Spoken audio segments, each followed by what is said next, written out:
What a time to be alive.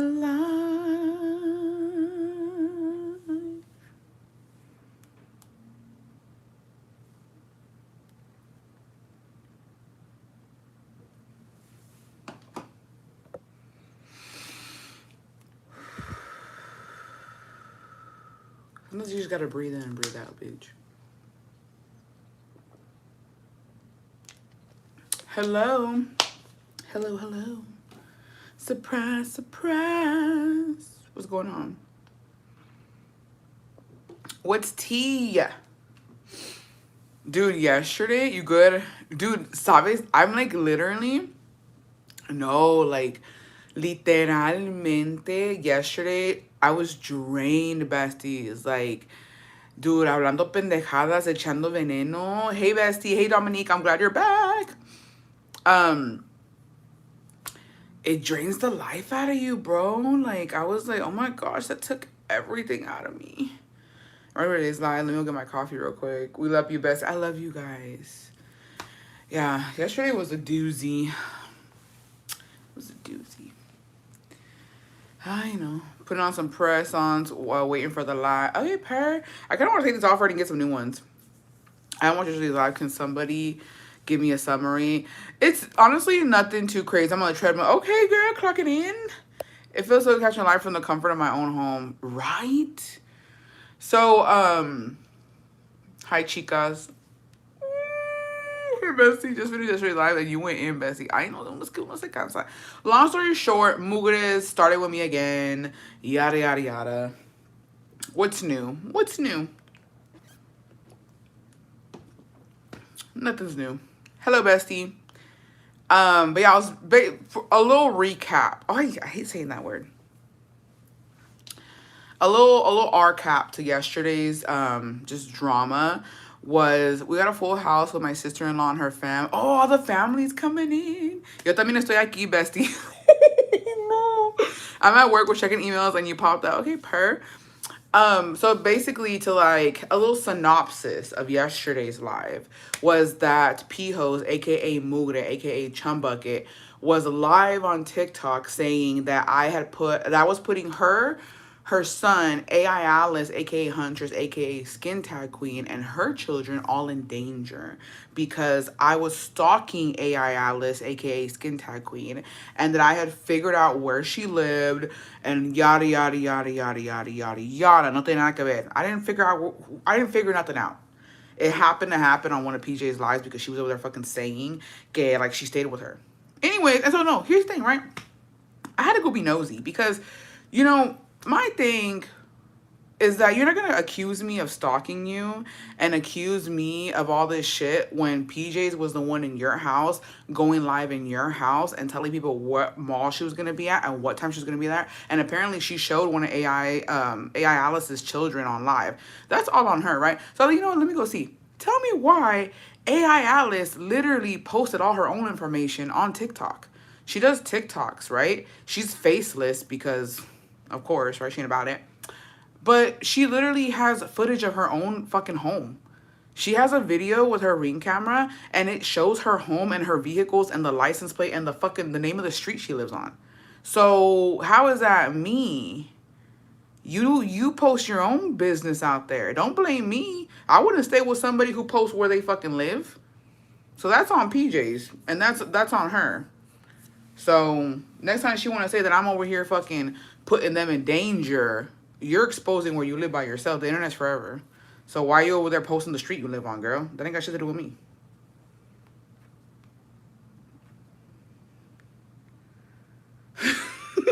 Sorry. Oh, no. But yeah. So when I got my hotel yesterday, she went live and she had the crazy eyes. I just knew she was bothered. She's always bothered. I feel me the chips ready to hear all the good cheese, man. On Thanksgiving break, finally able to relax and catch a live. Still haven't caught up on your past lives, though. Hi, Bessie. We starting off strong. It's just don't blame me. Oh, let me show y'all the people who be talking about me. And then we're going to move on because I want to do trauma. I want to do trauma dumping today since we're like in the Thanksgiving. I want to do like when you have fought with your in-laws or your family. Let's do like Thanksgiving trauma. Let's cry, let's laugh, let's get mad. Vamos a echar putazos aquí. But, so this, where is it at? Let me show y'all, because I'm... So this is who AI Alice wanted us to believe she was, right? This is the picture she came in on my live trying to check me. I didn't know who this was, right? But this is the picture AI Alice was showing us when she said, you know, that her DMs were open. I didn't know what she was offering with the glass of wine and that silky ass dress, right? I didn't know what she was offering when this profile came up. Okay? That's the AI Alice, right? Well, this is the real Alice.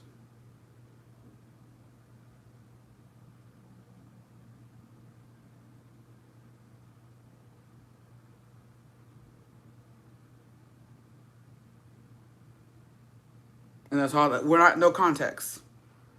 We're not gonna do too much. We're not gonna do too much. But this is the person who be calling me tanque, who be fat shaming me, who is literally up Scar's ass. Her and Scar are besties. When me and Kalakis were going at it and Scar did that live with Kalaki, she was in the comments too, saying that I was a miserable person and yada, yada, yada. She is stalking me, okay? She's been stalking me because she's fucking been in my fucking life forever. I don't even know this bitch, okay? So that's Alice. That's the one who's been fucking coming for me. And that is Scar's bestie. And that's Mugre's mod. So now we know. Okay? When y'all see her talking about me, that's who's talking about me. Just so we're clear, just so we know. Because if we really want to get into, you know what I mean? I think we all, cada quien tiene lo suyo. Ay humildemente. Ay humildemente, cada quien tiene lo suyo. So, I'm big. I got a skin tag too. I got a double chin. I got a small forehead. I don't know if anything's going on with my ears, you know what I mean? But I have my flaws, okay? I have my flaws. But don't believe AI. Just because it made your face look like that, that's not really how you are. Okay? And your fucking Lord and Savior PJ's own fucking words, do not think you're better than me, bitch, because you're not. That's what I'm gonna say. That's what I'm gonna say. I'm not gonna do too much. Christy Valtierra, welcome back to Las Besties. Yeah. If you came for me, please be looking like Gigi Hadid. That's what I'm talking about. All this because all this because I didn't want her to be my mod and because I didn't want to be her friend. So yeah. When Dirt Devils fucking big ass be talking shit and calling me tanque, ahí está la Alice. Okay. Well. Yeah. Yeah. One more time or what?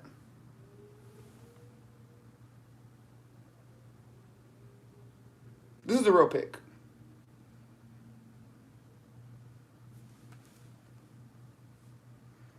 Mind you, this is what she was trying to sell us, bitch.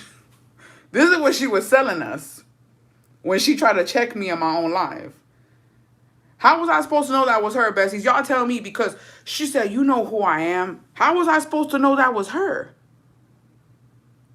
Am I tripping? Was I supposed to know this was Alice? Was I supposed to know this was Huntress? How was I supposed to know? I don't know who the fuck this is. Or, so why are you mad at me? Because I didn't know who the fuck you were. Why are you mad at me? Because I know who you were. The audacity to be like, you know me. I don't know who you are. So, yeah. But, yeah. Let me do a side-by-side. Hold on. Real quick, and then we're going to move on. Let me go fucking...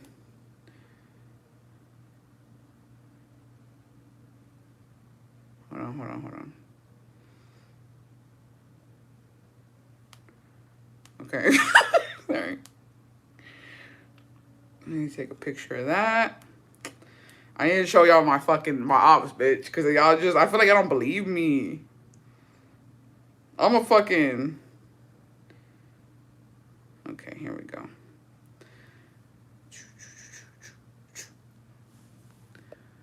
Someone sign her up. My baby already got home with a new dog. I don't know how to feel about it. The dog is cute. I don't know. We have 3 small kids. Ay, bestie. Soy yo es que me puse filtro. Soy yo es que me puse filtro. Yes, I love the commitment. No, I commit myself. So this, anytime we're all feeling bad, bestie, some shit's going down in our lives on some real ass shit. Anytime some shit's going down, I'm going to look at this picture and remind myself that these are my ops. These are the PJ Warriors. This is the fucking Musty Brigade. Gang, gang, bitch. These are my ops. These are the bitches who be making fun of me. And us. These are the bitches who say they look better than us. Whenever we're feeling down, we're just going to look at this. And we're going to move on with our day. And you know what? When I'm having a fucking shitty day, I'm going to print this shit out, bitch. I'm going to print this shit out. And I'm going to be like, besties. And y'all going to know. Y'all going to know. Don't fucking talk to me right now. I'm having a fucking bad day, bitch. I'm having a fucking bad day. When I flash this bitch, I'm having a bad day. Don't fucking talk to me. Don't fucking talk to me. Yeah. So, yeah. Anyways, let's trauma dump. No, the stickers go crazy. Esas son las buenotas, las curvadas, las flacas, las güeritas. I feel like Gigi Hadid right now. But we are. We are. Bro. No, I'm gonna fucking make one of those little signs. I'm gonna print that shit out and have it on a fucking thing. And when I'm feeling like shit, I'm gonna pull it out. Besties. Someone I know always posts selfies and puts pura pinche fotos sin filtro. I know damn well. Here's the thing though. I use filters. Of course, everybody uses filters. Pero pues cuando andas en YouTube no hay filtro. This is me, y'all. This is the raw intensity of me. It is what it is.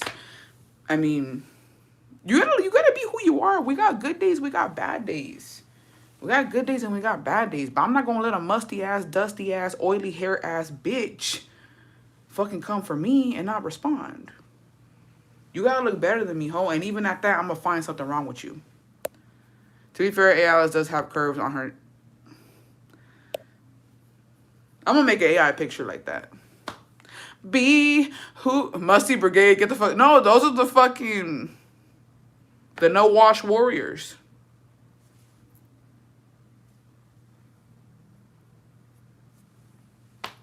The no wash warriors, bitch. Bessie, put the phone up your nose like PG. I know. Those are almost Pilates princess. I know. I know. Cada quien. Yeah.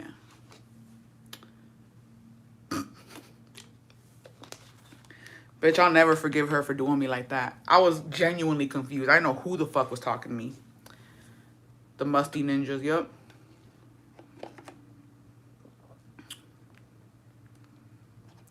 The sinkless soldiers. I was gonna say shoulders. The sinkless soldiers. I'm missing the pink tree in the back. We're gonna get one soon. Yeah. It's rough out here.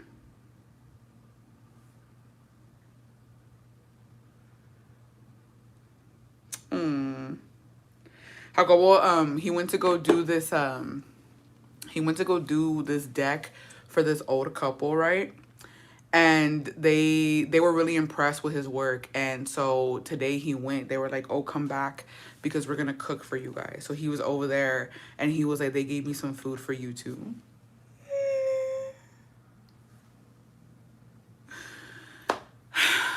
Life's worth living. I know. I was like, oh, I had no business laughing that hard while still at work. Tocó baño. ¿Qué soy? Hoy toca baño. Hoy toca baño. I need props. I need props. Hoy toca baño. Hoy toca baño.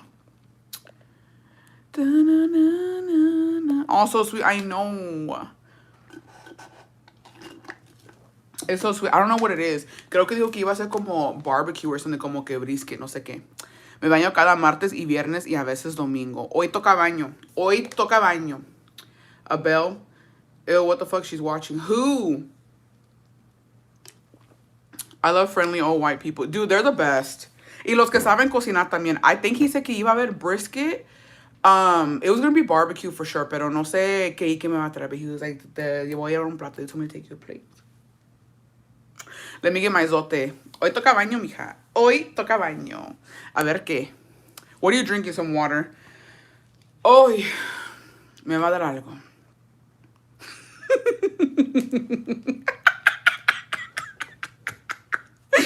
I'm sorry. I have to say, giving Dirt Devil a taste of her own fucking medicine. Que entra y la. How does it feel to be blocked, bitch? Hey, all you fucking moscas, I just did my big one, ho. Dirt Devil came in, thought she could talk to me, y la bloquea. La mandé a chingar a su puta madre. Así como she does y'all. And she's gotten us, besties. She's gotten us. I know right now she's fucking fuming. How does it feel, bitch, to get fucking blocked and not be able to fucking speak your piece, bitch? Yeah. She came in, left a comment, and dipped. Why? Because I blocked her. I saw that comment. Y'all saw? Llegó y se fue. Se quedó con la palabra en la boca. Ándale por pendeja. You're welcome. You're welcome, besties. You're welcome. You're welcome. You're welcome. You're welcome. I didn't see that's how quick I was. That's how quick I was, bitch. That's how fucking quick I was. The way she be blocking bitches in P-Ho's motherfucking live, I did it to her right now, bitch. And when she comes in with that second account, blocked. I'm quick with it. Yo luego lo vi. It's me, Mari, or no sé qué chingo. I said block, bitch. Y'all didn't even get to finish reading it. That's what I'm talking about, bitch. How does it feel, ho? Cletus, happy 27 months, bestie. What did she say? She said, I'm here now. To be honest, I didn't read the whole thing. I just saw that it said Mari Bible or Mari Bell. And I said, block, bitch. She blocked me. Yeah. You're welcome, besties. Everybody who has been a victim of Dirt Devil's fucking scissoring ass blocking, you're welcome. You're welcome, besties. I got y'all. It was in all caps, too. I got y'all.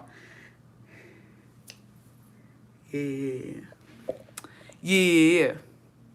I think I missed I sent you small gift, bestie. Nothing crazy because your girl is on a budget. You should get it in tomorrow. Oh, thank you, bestie. Thank you so much.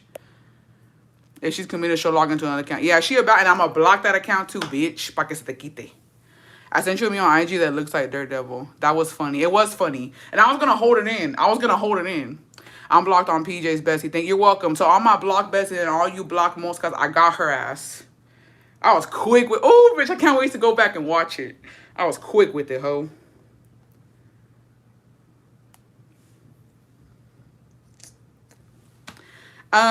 Bessie said...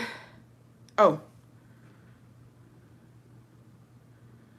Bessie, I want to say, Besties, to all the... So I shared... If you haven't seen it, please go look at my Instagram story. One of our besties, pues ahí humildemente me preguntó if I could share her daughter's wish list. It's an Amazon wish list.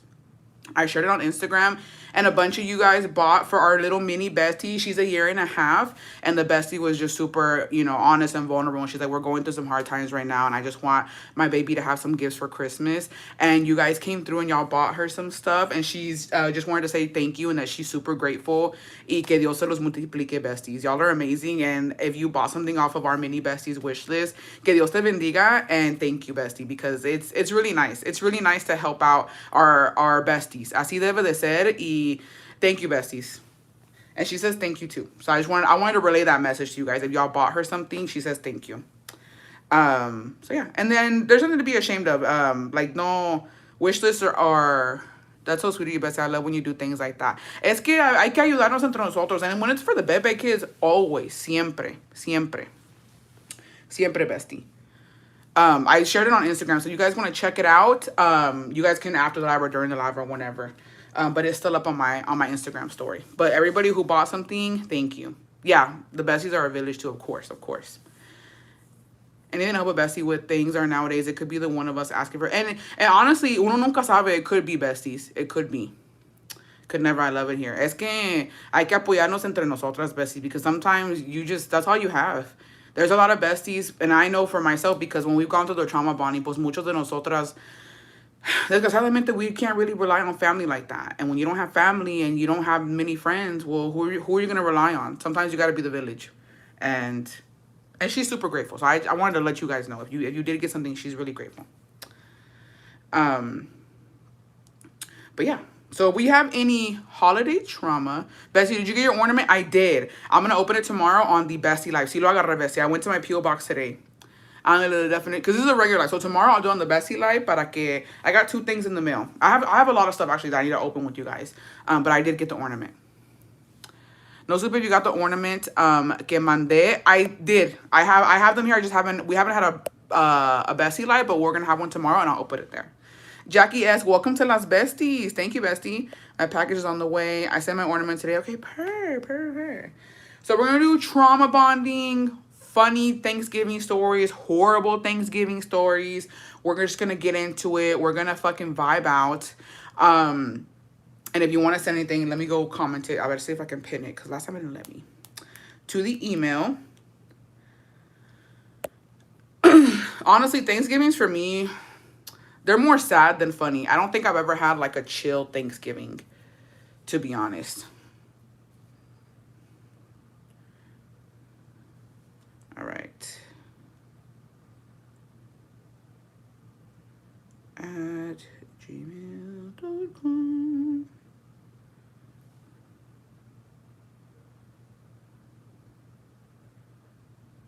Okay.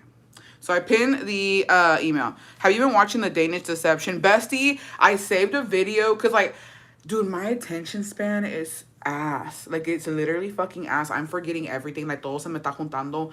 But I did save a video. Where they're kind of, like, breaking it down, right? And as soon as I heard, like, half of it, bro, yo andaba como que no chingues. I don't know, besties. Yo no sé cómo hay gente pendeja. I que me disculpen. But, like, I don't know. Mine is sad this year. My first Thanksgiving without my mom. I'm sorry, Bessie. My condolences. It is hard. I hope you go live on Thanksgiving, Bessie. I'm going to be alone como los perros. Ay, Bestie, no. Es que voy a ir a... Maybe I could probably do, like, a get ready with me. Maybe. Pero voy con mi papá. Let's make pozole next month. I'm, like, halfway to. My brain is rotted. It's just too much. It's too much. Like... I just don't. First of all, I'm shook at women having that type of money and spending it on a man and giving it to a man. I could fucking never, bitch. I could literally fucking never. Court J, happy 1 year, bestie. Happy 1 year. Congratulations. Thank you for being here. I can't wait to binge on Stranger Things. We were in a cabin for Thanksgiving. A perrinha. With my suegros, mind you, they're divorced and married, so I just want to see if they fight. Bestie, please. Please. Ay, no, qué cosas. Hey. I don't think we ever fought on Thanksgiving, to be honest.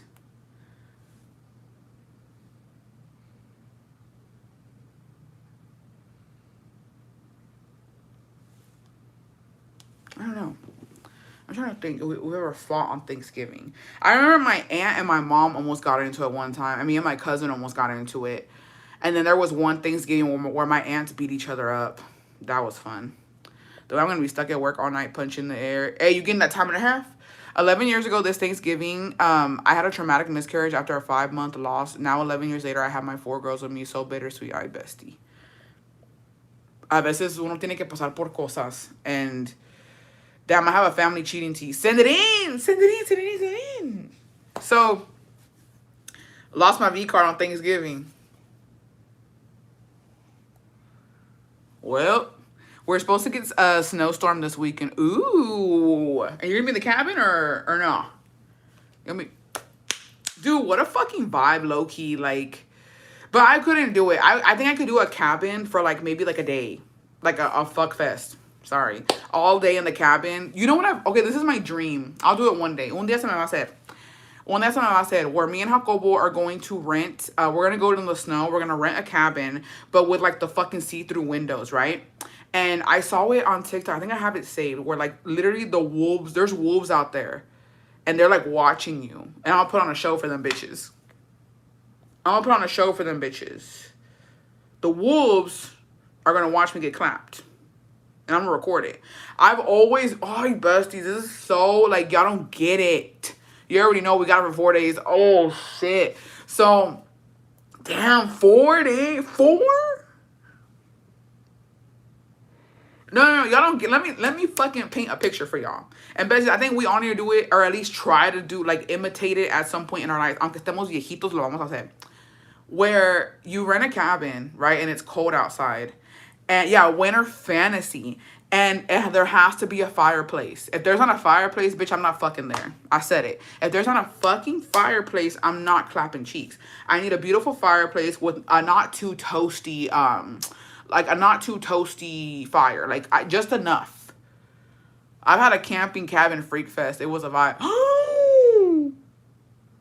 Dude, hell. So, like, you know, the fire needs to be gone. There needs to be, like, pillows and blankets on, like, on the floor next to the fucking fire, bitch. And then the bed needs to be there. So, like the bed, blankets on the floor with pillows, and then the fire, right? Yeah, and a fur blanket, bitch, and a fur blanket. And it needs to start out, like, on the bed, and then, like, you slowly start moving towards the fire on the floor, right? And then once you're done, y'all are both naked, and then you just get the fur blanket and you wrap it around yourself, right? And you go to the window to watch the snow fall. And then you flick off the fucking wolves. Because what they in your business for, bitch? You know what I mean? Like, get out of here. Perverts. And yeah. And then your man comes over to you. He comes over, and you let the fur blanket just fall to the floor. And y'all go at it again. Because what else y'all gonna do out there? You're talking about some 50 Shades of Freakiness. You gotta do what you gotta do. And you gotta wear fur boots and ear. Exactly. I read this on a spicy book, but can't remember which one. I saw it in a movie. I just don't remember what movie I seen it in. And yeah, you fuck out the window. Out the window, you fucking again. Going to the local diner for breakfast after hit so different. Jessica Paula, happy 1 month. Been here since TikTok days, but happy 1 month to me. Happy 1 month, bestie. You're Ebenezer Scrooge. Thank you for being... Sorry, I don't know why I said that, bitch. Thank you for being here. But you are Ebenezer Scrooge. That's your little icon there. I don't really see Ebenezer, so I had to call him out.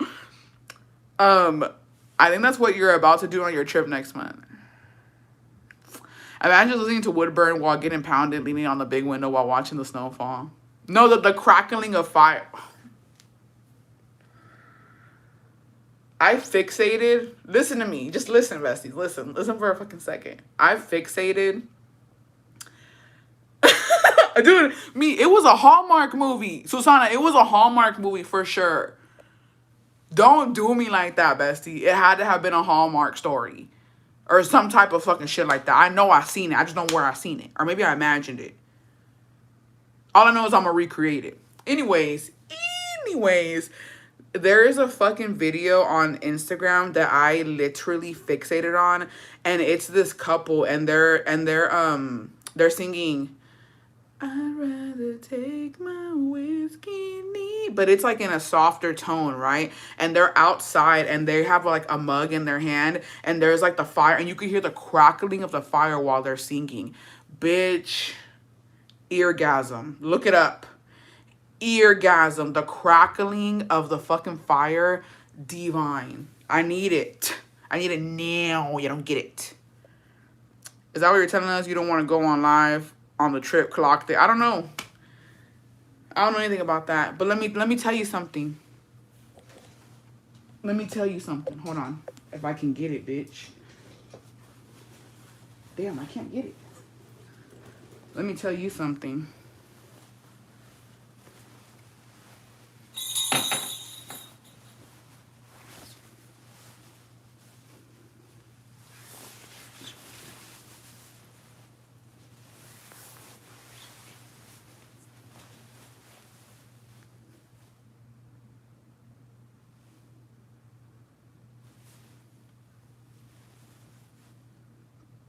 Picture me out the window, bitch. Picture me out the window. That's all I'm gonna say. That's all you get from me right now. That's all you get from me. Yeah. Nothing underneath. Anyways, what were we talking about?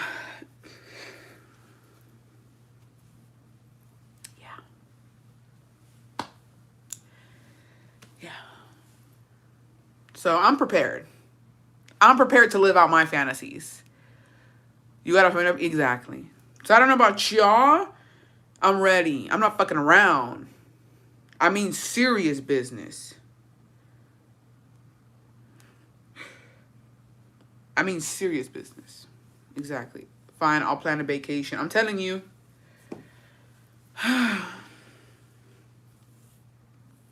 Let me tell you something too, real quick. So we went to Mozart's on Sunday, right? If you live in Austin, you'll need to go. It's so much fun. We got on the boat ride, and they take you to like a residential area, right? Because there are here in Austin, there's a lot of like rich ass fucking houses on the lake, and they were like kind enough to like decorate their homes, and like the boats would go in like the residential area, right? Bitch, they're the home. I've never seen those homes up close and personal. When I tell you, when I tell you, I'm assuming they're, I don't know what they are, to be honest. I'm assuming they're palm colored people. They don't give a flying fuck. I promise y'all. And I didn't take a video because I was like, dude, I can't post it. Like, that's somebody's home, no? You know the Twilight House, just open concept? Not second floor open concept, but just open concept. You know what I mean? Like, windows up for days, bitch. Like, there's no curtains. You're literally seeing everything that's going on in this house, right? They take the boat on the fucking tour there, and we're all looking like they don't got no fucking privacy. There wasn't a fucking curtain in sight, bitch. Like, we saw the furniture, we saw the fridge, we saw the rooms, everything, like the second story, third story, everything, and I was just like, and then, bitch, we see a man come out. I couldn't see what he was. I just saw it was a man. He had a robe on, and he's just coming down the stairs. Don't give a damn that we looking. Don't give a damn who's seeing what. I was just like, this is insane. I need my privacy. I can't even scratch my ass without somebody looking. Like, that's crazy. I'm like, when they fucking, you can see, besties. We saw the third fucking floor. Y había, ahí estaba la cama. No curtains. I'm like, so when they be getting it down, they be getting down. The fishes, the turtles. You know what song came in? I said fishes. The fish was home when you left. Was he fine? Couldn't really tell. I couldn't see his face good, Bessie. Like, that's why I don't know what he was. Sierra, palm color, okay. But I was shook it. And then on the other side, there was another house, and it was like fucking. there was like I told go look like Mexico, as in, like, you know, like in las pinches en las montañas where like the stairs are connected to like the fucking the whatever the fuck the pinche cerro. That's how it was. The stairs going up to the house, and they had like fucking 5 Christmas trees. And we were just like, oh my, like the rich are rich, bitch. The rich are fucking rich. Like, I started thinking like, ugh, you got too much money. Yeah, your mama was home with you. That's what came in my head, bitch. Honey, they're touring our lake again. Put on a road. Dead ass. That's probably what she told him. The fishes are his wolves. Exactly, Bessie. It was crazy. Jacobo wants to go back again. He's like, we go back again. He's like, we need to record that house. I'm like, no, I can't post it. Maybe I can show y'all. It was insane. But I'm like, there's no way. I that's too much. Like, yo ahorita siento, I feel exposed if my fucking window's open. Like, no, I need privacy. There's no way I could fucking stay somewhere like that. Like, unless it's in a cabin in the fucking woods where there's snow everywhere, then I can do it. But I can't do it. Bitch, everybody on the boat watching me. And that's insane because you know what's crazy? Like, they can do whatever they want. It's their home. And I ain't gonna lie, if I was a freaky ass bitch, the way I would get clapped. Because why y'all touring where I live? Why are the boats over here where I live? Y'all don't get a show. The bathrooms be having glass walls too. Yes, Bessie, I'm telling you. Vimos la sala. Era la sala. And then, you know what was weird though?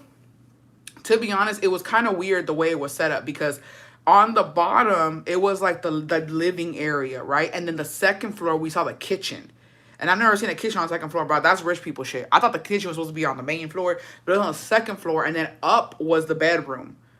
And I was just like, what a weird layout, but cool. Cool. They probably have those windows that you're able to turn on so you can't see, maybe. The way I'll put on a show? Yeah. Bessie, can you send my son a birthday shout out? Christian turned 15. Happy birthday, Christian. Big 15. Pórtate bien, mijo. People in buildings showing everything. Yeah. No, I put on a show. For sure. But you ni puedes pelear a gusto. You telling me I can't throw something at my man because everybody gonna see? I couldn't live in that area either because I'm lurking. I'm looking. If I was the neighbor, what they got going on over there?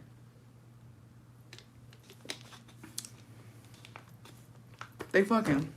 I'd be Samantha whenever she saw her neighbor getting it on. Crazy. Okay. They wanted to be seen. I'm watching too.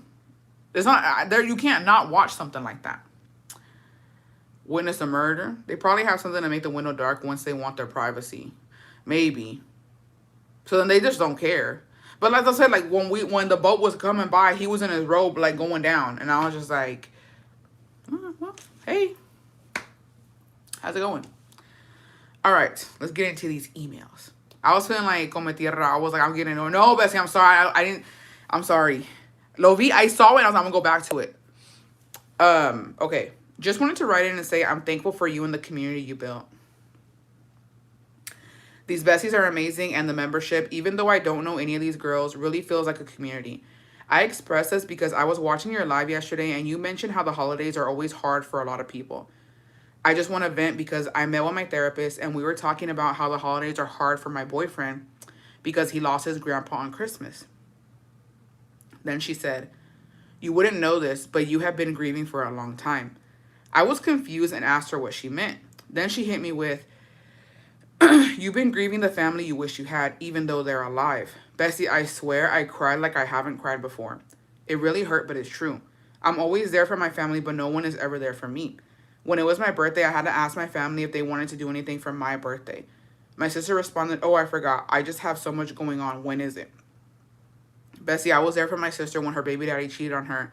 The late night calls, lending her money for rent and bills, buying her groceries, all for her to never say thank you and then forget my birthday. Mind you, when it comes to birthdays, I'm the one that goes all out for everyone. I'm always the first one to plan something, but my birthday is the only one of many instances where my family has showed me that I'm not that important to them. You are right, Bessie. Holidays are always hard, but sometimes the best holidays are the chill ones at home with the people that truly care about you. I can't wait until I can start the family that I always wanted to be around.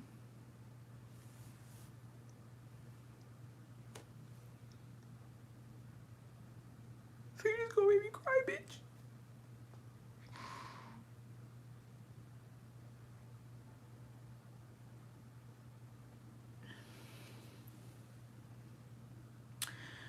Everybody calm down.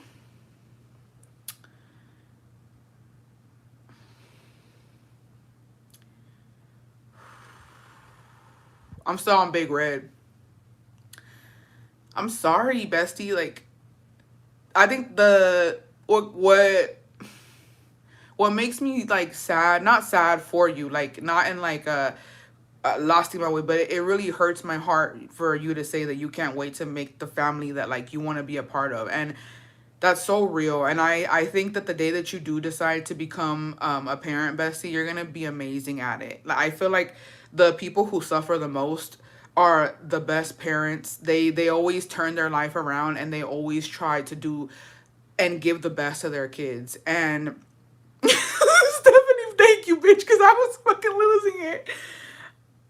I'm sorry, Bessie, and it sucks because it is true. Like until the holidays come around, or like, and it's not even just the holidays, but it's like whenever you do something for you that's big, like you graduate or you get a new job or you get promoted or something that you have been waiting for, like it happens for you, and like birthdays and holidays, like it sucks to not have that support from the people that you love and like they're supposed to love you back, and when you don't get that energy and that love back, it does hurt and it sucks. And I'm sorry, bestie.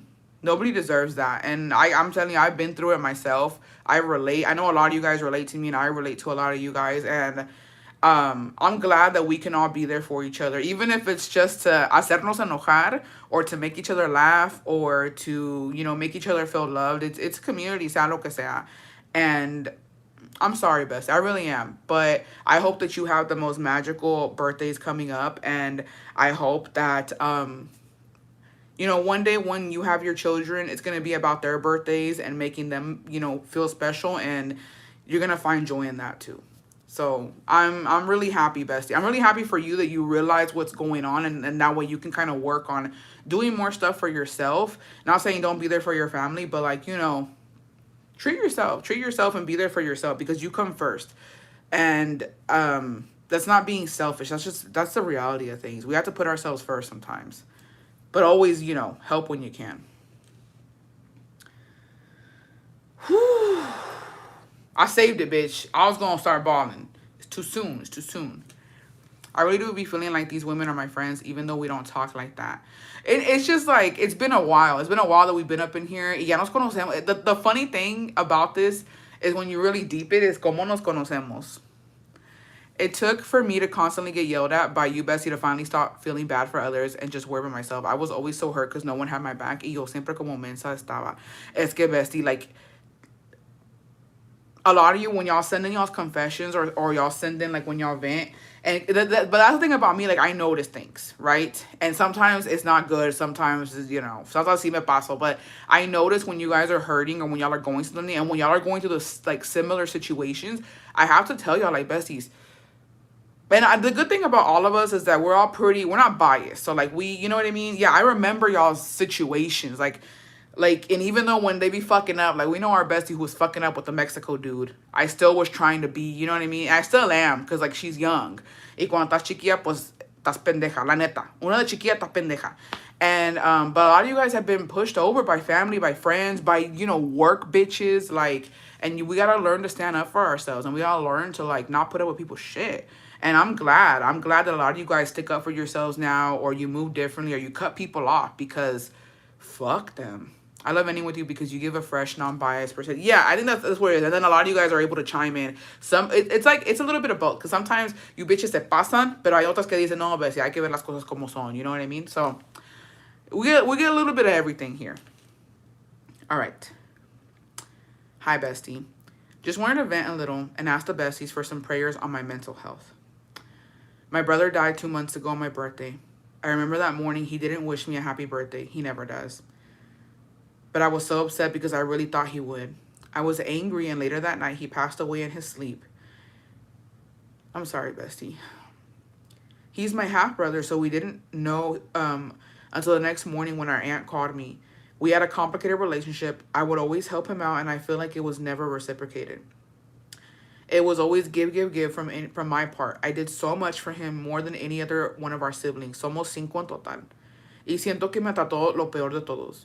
Anyways, I thought I was okay when they told me the news. I remember I cried for a whole day, and I don't know why, but I couldn't cry anymore. I think God was making me strong for all my other siblings. Now 2 months later, I've been having really bad anxiety to the point where I had to go to the ER because I felt my heart beating so fast, and I hadn't slept for 4 nights straight. I would wake up and just cry. And one night came and got worse. Thank God at the ER, they ran multiple tests and checked my heart and said everything was good. But to this day, I'm still struggling with anxiety and feeling like my heart palpitations.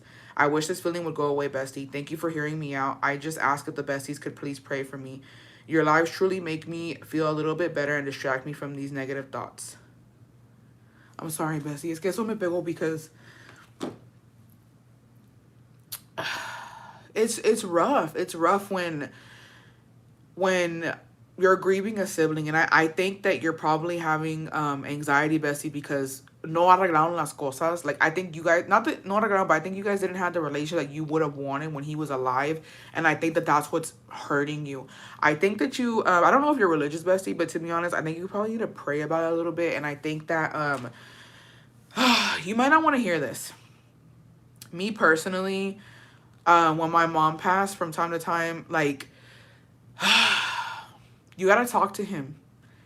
Even if you don't believe in that, even if you don't think that he's listening, you have to talk to him, and you just have to, like, escríbele algo, bestie. I feel like you're holding a lot in, and you need to either talk it out, write it out. You need to do something to release the emotions that you have. And I think that will help you a little bit more. I can't promise you that, like, the anxiety is going to go away, but I think that it would help you. I think it would help the grieving process, and I think that it'll bring you some type of peace, because it's hard. It's really hard. Yeah, I feel like you have to talk to him. And I'm telling you this because, me and my mom were not speaking when she passed. it's something that like me and my siblings have to like deal with. But I don't know. I always feel like she comes to me like in a cardinal. When I see a cardinal, I'm like, oh, that's my mom, and like, you know, that's her, right? And sorry, I just feel really bad for you because when you've lost somebody that close to you, like I know that like it's so easy for me to tell you how to feel, what to do, but when it's so fresh like that, it hurts so much, bestie, and I'm so sorry. But it hurts so much. But the only advice I can truly give to you is to just pray about it and to talk to him. Like, I think that's all you can do right now. And like, I know when I was going through it, all my friends and family were just like, it doesn't ever get better, it just gets easier. And I feel like you have to just you have to go through it. But it is scary. It is scary. I've had anxiety attacks, and I've had that, and that shit fucking sucks. Like, when all that happened, like, todo se me juntó con mis hermanos, with my mom passing, like, dude, I crashed out so bad. Like, I wouldn't know what the fuck to do with me, to be honest. But you just have to feel it, and you have to go through it. Just make sure that you have people that are there to, like, you know, talk to you best. If you ever need to talk, message me or email me. But there's no good advice to give, but I will pray for you, bestie, and I really do hope that you get through this, because it's the fucking worst. It's the fucking worst, losing a family member and not knowing how to, like, navigate life without them, or, like, you know, having the thought of them, but they're not really there. And I think that I think you just have to feel it out. Just feel it. But don't just try to, like, I don't know. There's a bunch of exercises you can do to, like, try and calm yourself when you're having an anxiety attack. I know that people say to, like, focus on an object, or to do something, or to try and, like, jump out of it. But it's really hard, bestie. I hope that, like, you feel better, because it does suck. I know the feeling, and it's the worst. But you're gonna get through this, bestie, and it'll get easier. It's just right now you have to feel it. I lost my brother 2 years ago, and I was on the same boat, sending you a big hug. Yeah, it's hard. It's hard, besties. It's hard. And it's hard hearing it, because it's like, when hearing what you're going through, and like when you've been through that yourself, you're like, fuck, like, eso no se lo deseo a nadie, and it's a horrible feeling. It's a horrible feeling. And then anxiety attacks are the fucking worst, because they're hard to get out of, and you really feel sick. Like, te sientes como que si te vas a morir. Te sientes como que, like, you just don't know what to do. I've heard having really sour candy on you is great for anxiety attacks like that. Well, I guess I could see that being, yeah. But it's hard. But I'll be praying for you, bestie. Todo va a estar bien. It'll be better. It'll get better. Just, it's hard right now.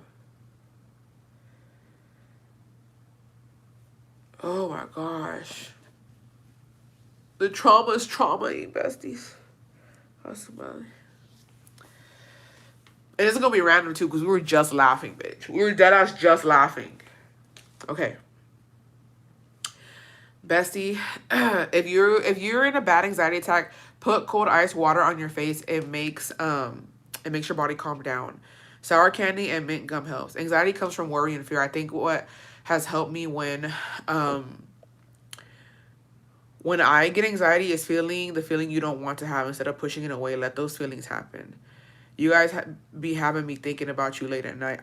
No, literalmente, besties, ay no, uno sí se preocupa. It's crazy. That's such a señora thing. But you know, some of the besties, cuando pasan por cosas, like, yo sí como que le pienso. A lot of our besties have been through a lot over the past couple of years. Y pues uno como que te piensas, pues, ¿dónde estarán? ¿Qué estarán haciendo? Like, it's crazy that after the live, I've been thinking about some of you bitches. No, for real, sí me quedo sí, uno se queda pensando, like, ¿cómo estará nuestra bestie? Like, what's going on with her? Like, did it get better? Did it get bad? Like, what happened? It's a fucking crazy feeling to feel for somebody. Honestly, it took a lot, but getting on Lexapro changed my life in a positive way. And honestly, bestie, if it doesn't get better, you might have to go, like, and see what are your other options. Thank you, bestie. I'm taking therapy now, and I have been attending church. It's just really hard. I hate feeling this way. I know, bestie. They were talking about your brothers, bestie. I had you on my mind that night. I know. Well, thank you for thinking of me, because yo sí pienso en ustedes. So it's good to know that y'all are thinking about me too. My son got diagnosed with clinical anxiety at the age of 6. He's now 10 and is doing amazing with therapy, and I like to sit with him and pray. Es que Like, not to get religious on anybody, but me quedé pensando en lo que platicamos, chica, la verdad. Mándame un WhatsApp. Let me check my WhatsApp. I hate y'all sometimes. Ay, su pinche madre, me quedaron calambre. Eso me pasa por pinche burlona. No, dude, en Pilates, su pinche madre. Oh, fuck. No, dude, I've been laughing too much, bitch. But in Pilates this morning, we were doing side crunches. So like you get on your side on your knees and you crunch to the side, your obliques, bitch. So we did a lot of those. Y como que me torcí. Ay, creo que ya se fue. Su madre. Don't make me laugh. I can't laugh right now, please. That shit hurt.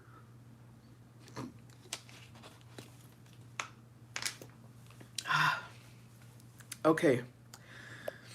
Also saying it out loud because sometimes we overthink, which makes it scary. Yeah. No, and you know what? I usually my anxiety attacks. Ay, me quiere calambrar.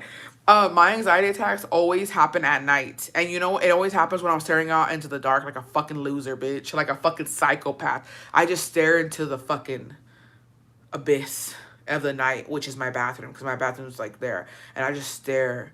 And then I start fucking thinking about the universe, and not to like go on a tangent or like panic, but bitch, the way I start thinking how we're literally nobody, and like there's galaxies and shit, like we're literally nobody. There's a whole world of people going through shit, and our problems are just our problems. And then you look at the bigger picture, we're on a fucking floating rock, bitch. And then you look at the even bigger picture, there's galaxies out there with people out there doing freaky shit.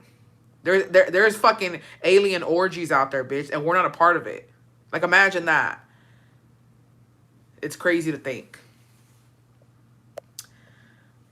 We're little ants, yeah. Last time I saw videos of Saturn, I almost went crazy. No, we're dead as hormiguitas. I think I would drive. I hate driving. I don't know why. Because it's scary, because, like, it's something that you can't control. You can control how you drive, but you can't control how other people drive, and that is scary. That is scary. Okay, trauma dumping.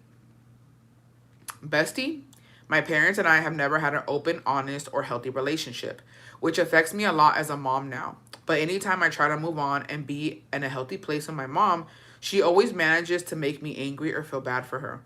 A few weeks ago, her and my dad got into it and she expected me to take her side, which angers me because I'm tired of getting in their drama. So she stopped talking to me and acts petty by not talking to me anytime I see her. I pray about it, and as a mom, I would never understand. I don't understand why she can't be the bigger person and just ask about my kids' well-being or me in general, or if we're okay. So today, I'm seeing her for the first time, and I'm no longer extending a hand to make amends because at the end of the day, she's the mom, I'm the daughter. I'm invested in being the best mom to my kids. Also, I have less anxiety now. Bessie, literalmente, a veces, you gotta just cut them out. And it hurts. It hurts. Like, I know I've told you guys I've cut off my family plenty of times, and it's not easy. I didn't it's not a decision that you take lightly. It's a decision that you take after you've been through so much with your family or your friends or whoever you're cutting off, and you just have to do it. And it's such a scary thing, but the times that I've done it, oh, I was living my best life. I pobremente, but I was living my best fucking life. Miss Panda, happy 2 years. Sending lots of hugs to all the besties. And Bestie, thank you, Bestie. I don't think I can handle alien tronco. We might. Depends what it looks like. Imagine it's all curly and shit.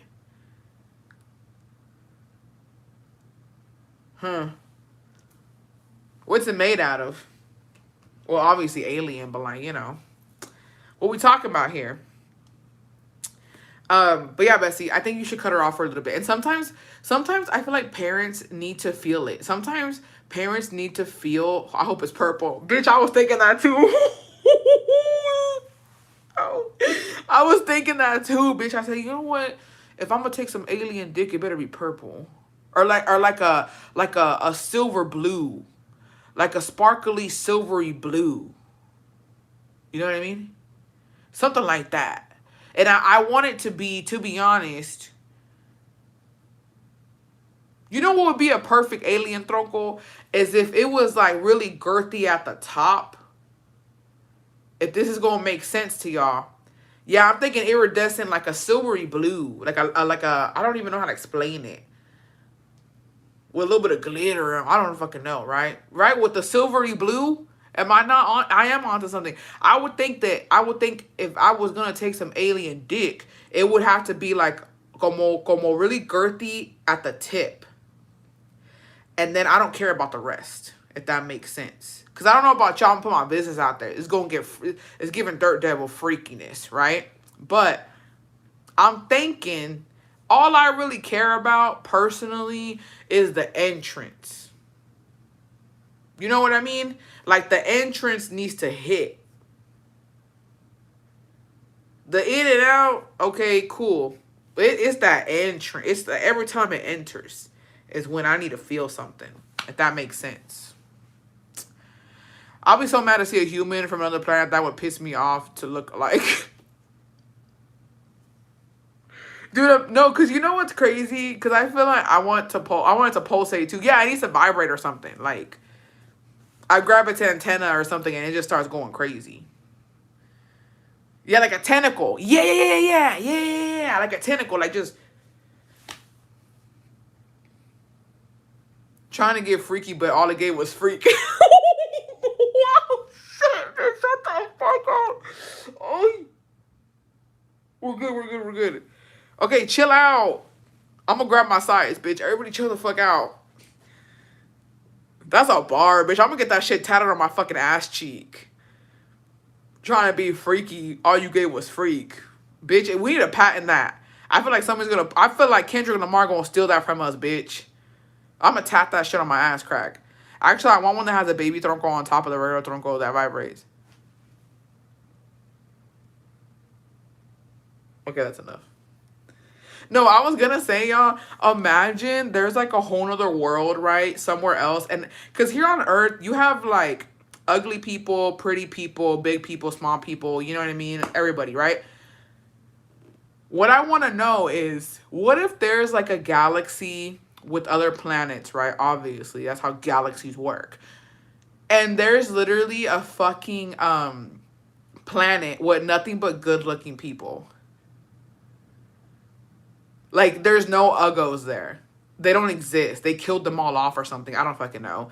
And like, and they come over here and they shit on us, bitch. Like, they're just like, y'all are fucking disgusting. And like, we try to send our biggest hitters, like our baddest bitches, we send them and they're not up to par, bitch. Like, they're just like, this is the best you could do. And then we're just ashamed. And when then we lose like best planet or most handsome, beautiful planet of the fucking year, bitch. Could y'all handle that? Because I couldn't. I'd be pissed. I don't know. Okay, what if we can customize them? Because they would be able to change shapes. Hunger Game style. We know we the Uggo planet. I would still fight. I'm just saying. I feel like I'll be pissed. You gonna come onto our planet and then shit on us, bitch? And I know there would be a gag. I bet you that all the men there have fucking small fucking peepees. You can't have it all, bitch. Oh, it would be a good love story, though, that one of those fucking handsome, Galactico-looking motherfuckers. Oh, where we hear that before, bitch? El pinche Galáctico que llegue acá y que se enamore de una fea. Que se enamore de mí, besties. Oh, my God. And, like, it's like a Romeo and Juliet shit. The most handsome one over there. They're all handsome, but, like, he's handsome. And he comes to Earth, bitch, and he falls in love with one of us. And we're uggos compared to them. And now it's just like, they're like fucking, they chain him up. They're like, you can't marry that fucking ugly bitch from Earth. And he's like, but I love her. There's something about her I'm attracted. They're like, you can't be attracted to that. You can't be attracted to that. And then they start like doing shock therapy on him, bitch. And he just can't. It makes him more in love with one of us. And now we have to get on a motherfucking rocket ship, bitch, and go to a whole other galaxy where they're gonna let us get married and they're gonna let us live out our fucking love story. Because I don't think Earth would allow it either. The way Earth is, they're gonna take him and fucking take him to Area 51, bitch. I can't have that. You know what I mean? Yeah, they have beauty standards everywhere, Trish. It's just, I couldn't handle it. You need to write a book. I'm just saying. You're a patent novela from Telemundo. I'm just saying. I'll go to wherever you need me to go. Because that and the moral of the story is beauty is in the eye of the beholder. Because at the end of the motherfucking day, yes, are they a beautiful planet with a bunch of handsome ass men and pretty ass women? Yeah. But that doesn't mean that that's attractive to everybody. Everybody has, you know what I mean? We got bitches married to motherfucking dirt devil. You know what I mean? So it's like everybody tiene sus pinches gustos, cada quien. The brain, it works in mysterious ways. So imagine a handsome ass fucking alien, tall ass Amazonian avatar looking motherfucker coming down here talking about I want to clap this bitch's cheeks. I do too. I do too. So yeah. Anyways, you can't drag me out of Earth for some alien dick. I promise you, you going. Okay. Hello, bestie. Y'all went in on me last time, but I'm still here. I'm still in the motherfucking house, bitch. That's why we fucks with you, bestie. I want to share my holiday trauma for Christmas. Do y'all remember when the recession occurred around 2009? Bitch, we was just talking about this. We was just talking about the recession, I promise you. That is a true bestie. Are you going to see the new Avatar? I hope so. Well, I remember at 8 years old, my mom decided to leave her DV situation with our biological dad. She had my brother, a 9-year-old, me 7, and my sister, a 1-year-old. It was 2008, and I remember my mom had lent her Social Security to my aunts living in Cali. We lived in Chicago. And she was able to get her tax return because of my aunt using her Social Security number. Allegedly. With that money, she bought herself an Escalade. I remember we would go around Chicago late at night and with her trying to sell tamales because our dad was a drug addict and didn't give my mom any money or allow her to work. He was financially, physically, and verbally abusive. I even remember when she was doing a raffle to help her flee our DV situation, and she recently told me about this, that she once tried to raffle during company fundraising that my dad's construction company would do for their company baseball games. She let me know people would laugh and belittle her because they wanted to know what the fundraiser was for. And when she would confide in them, they would go back and let my dad know, and she would be in trouble. Mind you, my mom had no one close. All the people around us were friends both my parents made from the construction company and the events they would do. All the ladies were playing in my mom's face, fucking my dad, knowing my mom was struggling in that toxic, abusive relationship. She finally was about to leave because the basement we lived in caught on fire, and my mom viewed it as a sign from God. Mind you, mysteriously, my dad didn't come home that night. I think it was him who started that fire. He never put a hand on us, my mom. But he didn't threaten my mom, he would kill her. With my uncle's help, who lives in Virginia, and one of my dad's friends who gave my mom 100 and drew us a path on a paper map from Chicago to Virginia. We stayed in Virginia for a year, and it was amazing. We finally experienced an amazing Christmas. Then 2009 came, and the factory my mom worked at closed, and my aunts in Cali convinced my mom she would be able to work there. So my mom took the risk and drove from Virginia to Cali. When we arrived, it was completely hell. All my aunts and uncles here made their children eat in front of us. And on our first Christmas, my mom was struggling so much, so we didn't receive anything, not even Christmas hugs. And 8-year-old me was sitting by the tree waiting and waiting. Not my siblings or my siblings and I didn't receive anything. And I remember my mom just sitting behind everyone, gathered around the tree, holding in her tears. And I just had a huge meltdown. My mom in the moment made it a goal for that next year that she would make us have the best Christmas. Our next Christmas, we got an Xbox, an American Girl doll, baby dolls, and a remote control car with a bunch of other little things. That lady is everything I have, and that's why I'm so protective over her. I hate people taking advantage of her. Happy holidays from a regular bestie who is a broke uni student. My Christmas present to myself will be the December bestie sub. Ay, bestie.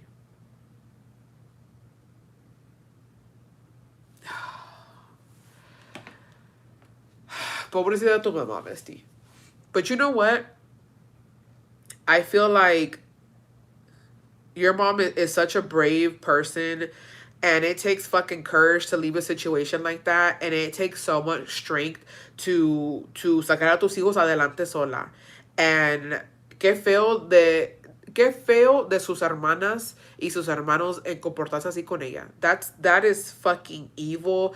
That is, eso no tiene perdón ni de Dios. Like the way that they treated y'all, Bessie, I'm so sorry that you went through that, but You know what? Like, a veces eso hasta te dan más ganas, te dan más fuerzas, te dan más como, like, ambition. It makes you want to fucking prove everybody, you know what?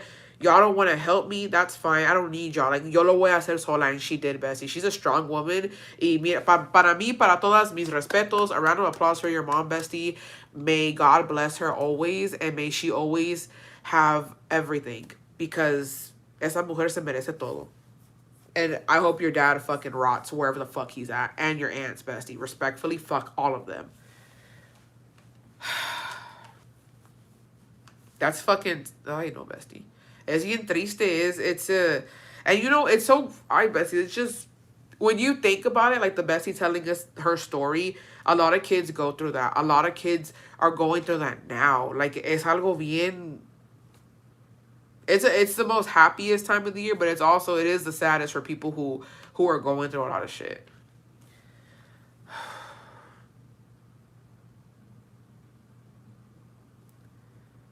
I feel like I need to blow my nose. I'll be BRB. Let me fucking mute y'all so I can blow my nose.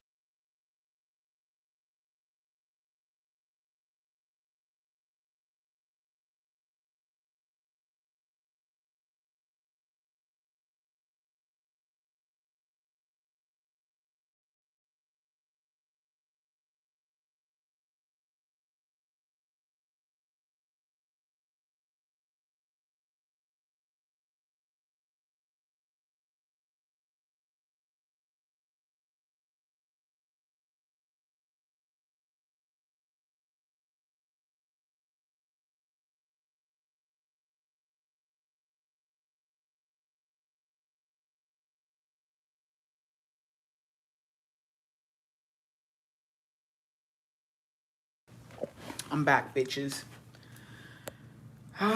Only bring out the socks. Dude, cuando hace falta los pinches calcetines de Jacobo.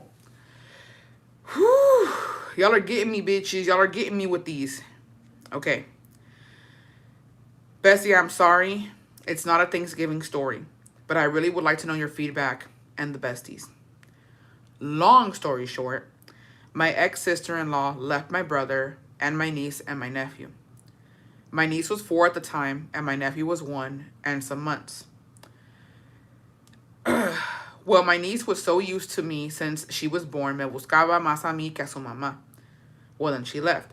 I took over them, se dormían conmigo y todo. I taught them I potty trained them, took them to their doctor's appointments, everything a mom does, but obviously never overstepping. They always knew I'm the auntie. Now they are older, but one is a teenager y el chiquito tiene 9. My brother is present, but tiene una mentalidad mensa. He cares more about parties, girls, and his phone. A mí nunca se me ha hecho una carga because I love them. Well, 5 years ago me junté. Mind you, my man era amigo de mi hermano, and obviously he knows how I stepped up, and every time my brother and their group would go out, pues sabía que se quedaban conmigo or my mom. So I told him it was hard to leave my niños, but as long as he understood what they mean to me, que no eran cualquier sobrinos, I was down to live with him. And he knew he always told me how special I was porque no cualquiera takes over taking care of their sobrinos. Anyways, at the beginning, he was all sweet with them. They would always have sleepovers, and we were the fun tíos. I loved it because he taught them how to swim, les llamaba la atención when they would talk back or be disrespectful to me. Fast forward to last year, we had to move in with my parents to save up to get a house. We have a small studio in my parents' basement my parents fixed up. Anyways, we've been having problems, different kinds, but this one is really hurting me. Did I even want to say goodbye to him? But then I also love him. We've been arguing. He says my brother uses me, and of course I know I do too much for my sobrinos. Pero I do for them, not my brother. Son niños, and how can I close the door to them when they look for me para consolarlos cuando se sienten mal, cuando they want to do stuff or feel sick? Like, I am not their mom, but I give them the comfort my brother doesn't porque dice ya están grandes, no los chiques.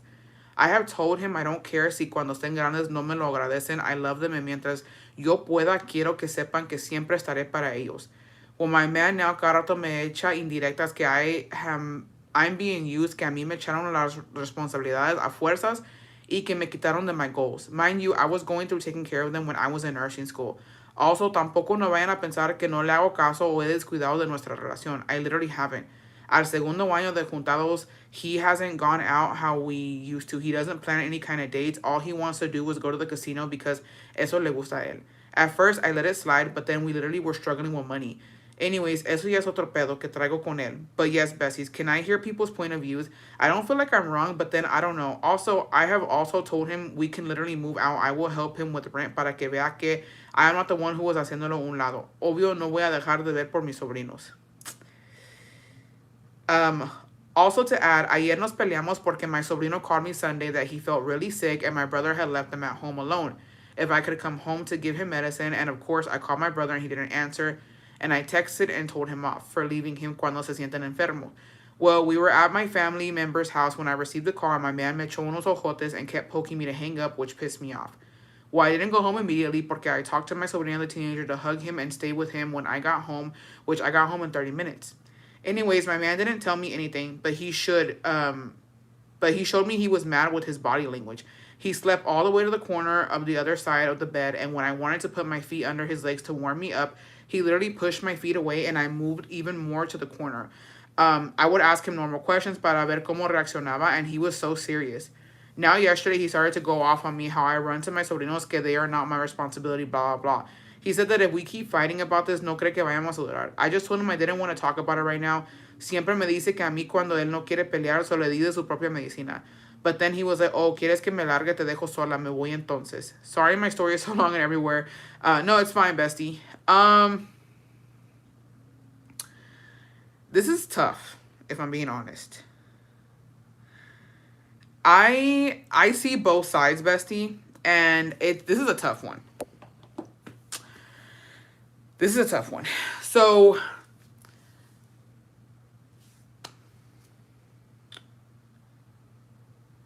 I'm going to speak from my experience, and I think that this is me personally, okay? This is my opinion. This is not true. This is not facts. I see both. Yeah, I see both sides. But I will tell you, I think that both of these things are not going to work out. It's not going to work out that you continue to basically spoil your sobrinos, and it's not going to work out with this man. Like, I don't see you with him, to be honest. And I'm going to tell you why. Here's my thing. I used to be like that too, bestie. I used to be like that too, where my nieces and nephews were my life. They still are. If they ever need me, I'm there for them. But I would spoil the fuck out of my nieces and nephews. Like, cualquier cosa que querían, yo se los compraba. If they didn't feel good at school, I would go pick them up. Like, there was, dude, when I was working and my sister gave birth, I would call in. And sometimes when she needed somebody to take her to her daughter, I would call in for work and I would take her. And, like, I would babysit my nieces and nephews. Like, yo todo, right? Jacobo, my husband never had a problem. Dude, one of mis sobrinas, literally, she would fucking, like, sleep in our bed. Y a veces mojaba la pinche cama y ahí andaba. Like, he would never get mad. He would never tell me anything. Like, he always understood that, like, oh, pues son tus sobrinos, tú los quieres mucho, like, you want to spoil them, that's your business, right? The reason I say I see both sides is because yo siento que I think como pareja, even though you say you're not neglecting him and you say that, like, you know, you guys are good y no lo tienes mal atendido, not saying that you have to cater to a man, but I would be upset too, bestie, because I feel like we have to see it from a different point of view. If it was me and Jacobo, like, if he was the one who was spoiling and, like, taking care, not, well, spoiling is not the right word, but, like, taking care of his sobrinos, and you guys are, like, at a nice dinner or something, or you're at a party or you're wherever, and they call and he jumps up and goes to them, I would be annoyed too. Like, ya están grandecitos. Ya están grandes, pueden tomar su medicina. You know what I mean? Like, there's certain things where, like, okay, eso ya es chequearlos, la verdad. Like, we have to be honest, Bessie. I understand the love for your family, but sometimes it does become too much. So, I understand him. I understand you, but I think if your love for your niece and nephew is just gonna overpower whatever relationship you have, then you shouldn't be in a relationship. Straight up. I don't think that you can be pulled every way direction, because it seems like as soon as they call you and they have a problem, you're jumping up to go help them. And I think that if that's your priority, then one, I don't think you should be dating anybody. And if you are going to date somebody, it needs to be somebody who 1,000% understands you and is not going to judge you or be upset about it. Because again, like, I was like that, and my husband nunca me dijo nada. And I would, like, what are you doing? Oh, I had to go pick up my niece because of Llamas. Like, he never gave a fuck. And then the only reason I am telling you, because with this whole situation with my sister, Dude, I was fucking hurt.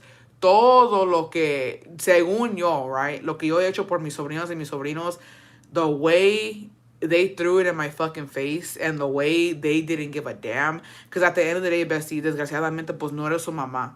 And we have to know our place as aunties and uncles. And if their mother ever came back into the picture, you literally would have to step aside. You know what I mean? Like, it's one of those things. So I think that you need to be a little bit more, like, just have more balance with them as well. Like, don't always go to them because, Bessie, and I'm going to be, from an auntie perspective, because I've done it myself, you're gonna do more damage than you're doing more harm than good by always being available to them. They are gonna have to figure out at some point what to do. You know what I mean? They are gonna at some point have to understand that, like, they're going to be adults one day, and I feel like you can't shelter them too much. Not saying that you are, but, like, you know, luego at their beck and call, tampoco, bestie, tampoco. Because it is true. And I think that, you know what, like, not to get in for him, because I don't think it's nice what he's doing to you, but he's probably, when you're a person looking on the outside, I'm pretty sure he is seeing that you're being taken advantage of by your brother. And I'm pretty sure that it does bother him. I'm pretty sure he's just like, dude, te traen como loca. You're over here calling your brother. He doesn't fucking answer you. You're the one having to go do it. And like, he's probably seeing how, like, it kind of, like, I don't know, you get stressed about it or if it's too overwhelming, but he probably sees it and he's probably like, this is too much. So I see both sides, but I don't see you being with a man like that if he doesn't understand that that's going to be your priority. Bessie, but they don't have a mom. Your situation is different. Boy, no, I understand. But, I mean, at that point, Bessie, then you should just adopt them. Straight up. I'm being straight up. I'm being straight up. If you are the main person always there, then you need to just adopt them at this point. They need to live with you.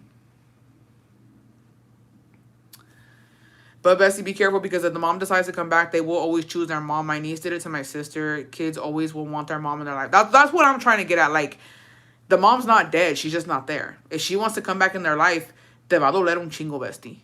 Maybe he feels stuck because that's her boyfriend, but also her brother's friend. And if he's bothered, maybe he should step up and say something to him to man up. I don't know. I think it's a difficult situation. I think it's a difficult situation, but I don't know, bestie. It's I think that if this is what you want to do and you want to be like a mother to your nieces and nephews, I think that you need somebody who's gonna support that 1,000%.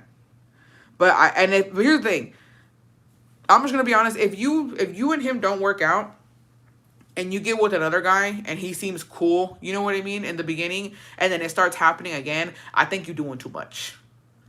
If it happens again where your new relationship también siente lo mismo, I think you're doing too much, bestie, because I don't know. If he was understanding and he knew the whole, like, I don't know why he would switch up. I think something's bothering him about it. But I don't think it's going to work out. And, I mean, at least he's being honest. I dreamt that you were pregnant and that you had a baby girl. She was so pretty. Oh. Thanks. How old are these kids now? I don't know, Bessie. I don't know how old they are. I think they're like teens. Don't you think they're teenagers?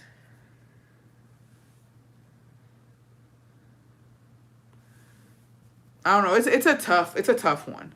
But como tía, yo te entiendo. Pero también, like, como tía, que te echaron todo en cara, I'm gonna tell you right now, it's gonna hurt when they don't give a fuck no more. Does Bessie say what's up with the brother? Like, why he is not involved? That he wants to be partying and fucking like just fucking bitches, apparently.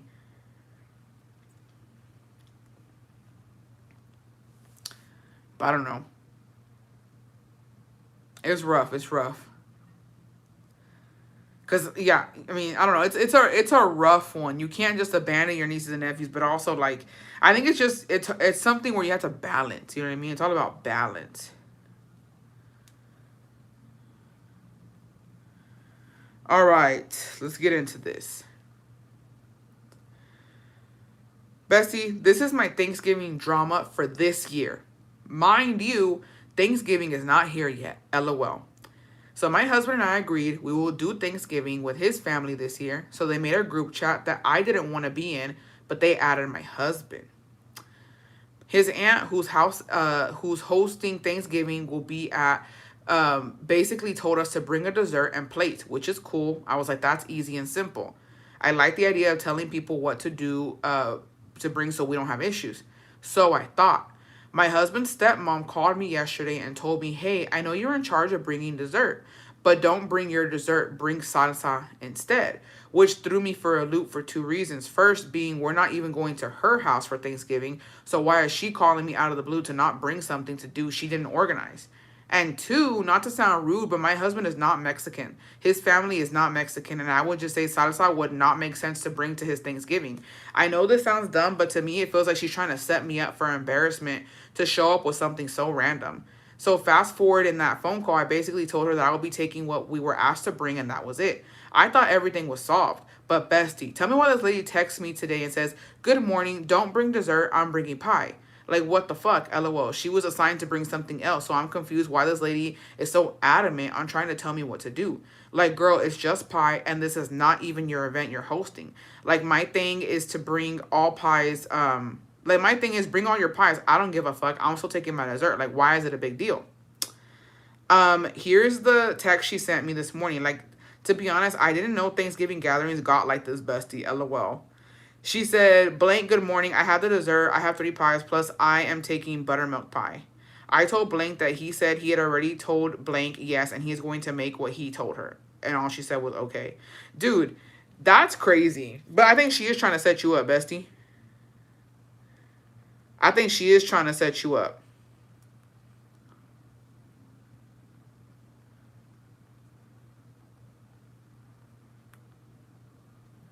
Because that is weird. Or what do y'all think? Why didn't you join the group chat? There will be no confusion. Ask the host. No, for you gotta take cranberry sauce to a non-Hispanic Thanksgiving. She needs to. That's weird. Yeah, don't respond to her or say anything. Just take your dessert and ignore her. Yeah. Dude, y'all are nice as fuck, bitch. Y'all are nice as fuck. Because me, I would have been like, I would have ignored her. I wouldn't even have answered that fucking bitch. I would have blocked her. I wouldn't give a damn. Bitch, don't tell me what the fuck to do. This ain't your motherfucking house, ho. And matter of fact, I would have screenshot that and sent it to the host. Hey, why is she bothering me? Why is she bugging me right now? I'm annoyed. The fuck?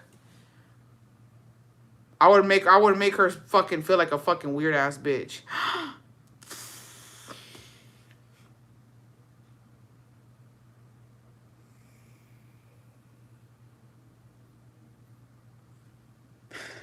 Somebody said this bitch reminds me of Dirt Devil, and now I can't unsee it, ho.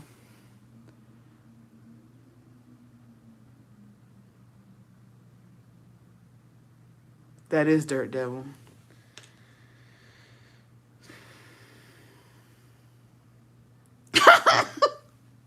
I know. What does Susana say? This is why we get together 2 weeks before to plan Thanksgiving dinner. That way there's no confusion. I would have pretended I didn't get the... Yeah, I would have been like, I didn't see nothing. Who the fuck? Bitch, I'm dead. Stop it. Hola, Bessie. Can you ask fellow mommies if anyone has experienced low amniotic fluid during pregnancy? Currently 37 weeks pregnant and keep getting contractions, but they send me home since I'm not dilated. Besties, help the bestie out. Twin, where have you been? Nobody knows me like you do. Nobody.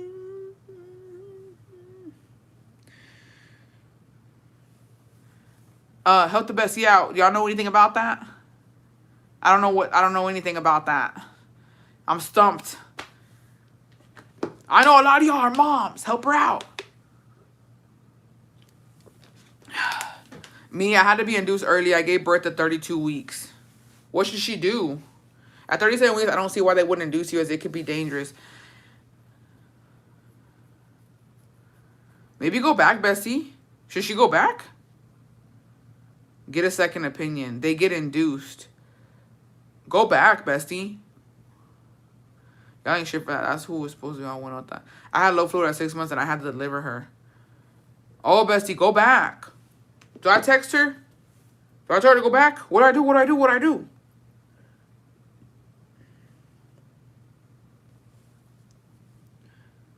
She said, let me read it again. Hola, Bessie. Can you ask fellow mommies if anyone has experienced low amniotic fluid during pregnancy? Currently 37 weeks pregnant and keep getting contractions, but they send me home since I'm not dilated. Bestie, they're saying go back to the hospital. Possibly ER, right? Go to a different hospital.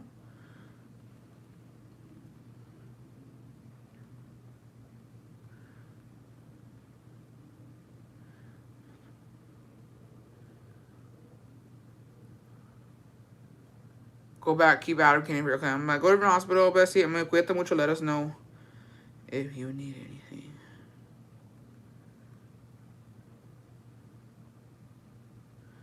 She sent that an hour ago. Fuck, I barely saw it on Instagram. You think she went?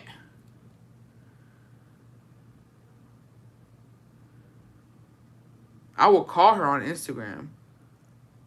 Do I call her on Instagram and see if she went?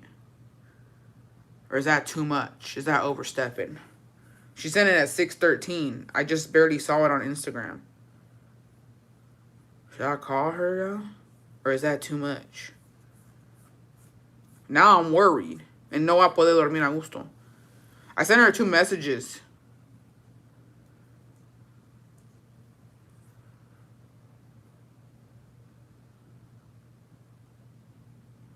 Okay.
Sorry. She answered. She was shook. She said, is this the bestie? She said that she's having contractions 7 to 10 minutes apart. So she's cooking dinner for her kids right now. But she said she is gonna go. But I was just worried. She said she'll let us know what happens. But I don't want her. I know she's gonna say something crazy. You know what I mean? I know she's gonna say, dude, she was shook. You're such a mama. That's awesome for calling her. It shows. Well, I was like, cause I know. I was like, you wasn't answering, girl. She was shook. She's like, is this for real you? I said, yeah. Yeah, she's making dinner for her baby. She has other kids. She says, I'm making dinner for my baby. She was like, let the besties know that I'm going to go, and I'll let you guys know. Girl, she said, hello? Mm-hmm. I said, girl, cuídate. Shit. Yeah. I didn't want she gonna say any personal business. I didn't want to have it on, you know. Sorry you guys couldn't hear it, but like, what if she says some personal shit and it's on live? Like, that's a Mamiana cooking dinner for her kids while having contractions. Yeah, she said they're 7 to 10 minutes apart, and that they keep sending her home. I said go to a different one, or like just let them know. That's what you guys. I told her what you guys were saying, so hopefully everything sale bien. And she's like, well, if the baby comes early, I'll let you guys know. It isn't por ahí that we're not a community. Dicen las pinches moscas por ahí. Real time phone call, send in the next emergency. Hello? I'm surprised I was sure. I was like, oh, I hope she answers. I want to chop it up with you. Yes, low fluid can cause, so her unicorn moment, a celebrity called her. No, dude, she was shook. She's like, is this the bestie? I was like, yeah. I was like, are you okay? She's like, bitch, I'm making dinner. All right. Okay, let's get into, we got another email. All right. You're a real one. Shit, well, y'all was scaring me. And I had seen it a while ago. It was an hour old message. I was scared, girl. Okay. Okay, my friend M is together with my man's cousin. They have a 3-year-old, so I'm a person that checks in every now and then, you know, be updated with the cheeseman. And after almost done talking, she mentioned that she had this feeling that her man was talking to somebody through WhatsApp. And she felt like it was with the lady that he had did a roof job for. Roof job? Because she grabbed his phone and noticed that the WhatsApp messages weren't adding up. Like if you were missing, and I told her, if you feel something's up, it's because there is, because most of us women have that sexto sentido.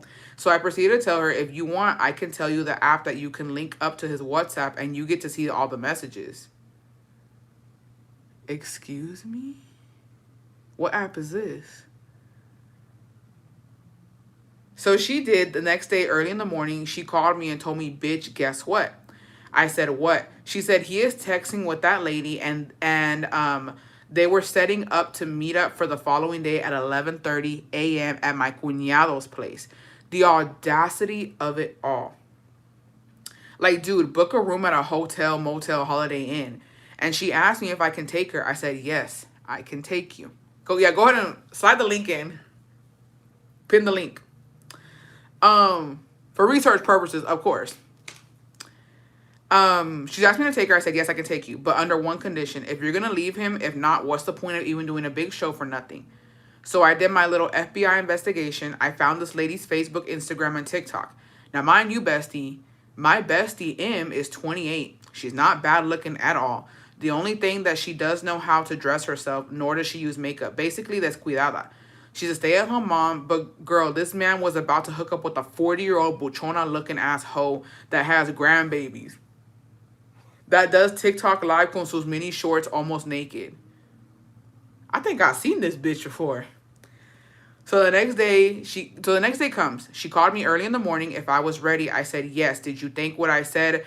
Then she started crying and said that she was not going no more because she was not going to go through that humiliation, and hung up.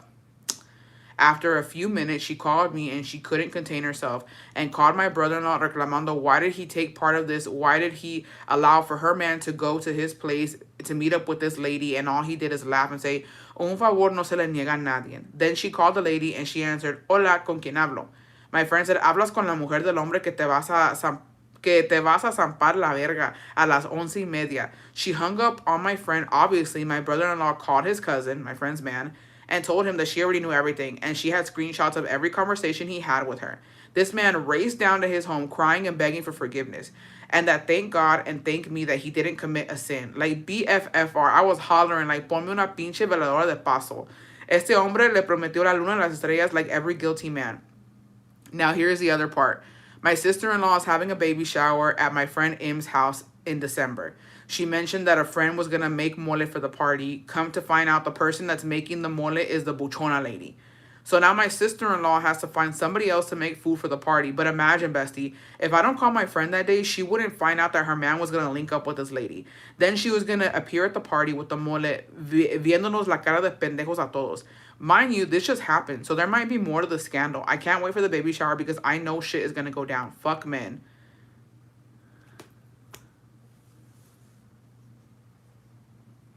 Bitch. I'm gonna tell y'all right now, ho. I'm gonna tell y'all right now. Y'all fucked up. Y'all fucked up because y'all should have let that bitch make that fucking... Y'all should have let that bitch make that money. Y'all should have jumped that hoe at her house, bitch. Now this bitch getting off scot-free. Y'all ain't got mole for the fucking party. And she missing an ass beating.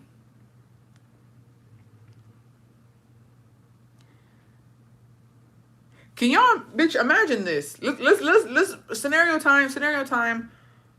Imagine, oh my god, bitch. Oh my god. Everybody put yourself in this position. Everybody. I don't give a fuck. Really deep it. Really deep it. You have a home. I don't know where you live, wherever. You have a house. And you are motherfucking hosting. And your family member's telling you, oh, I have a friend of a friend she's coming and she's gonna make the mole. Okay, cool. Get this, bitch. Because this is if the phone call never happened. This buchona looking ass old bitch comes up with su pinche cacerola de pinche mole. Te lo ponen en la pinche mesa. Welcome to Las Besties, Les. Hello. Welcome, bestie. She puts and you know what's the worst part, bitch? The mole is good. The mole is good. She no está operada por nada, mijita. Ella sabe cocinar. Llega con la cacerola de pinche mole, lo sienta ahí en la mesa. And then she starts serving mole. And she started mole to your man that she just fucked, bitch.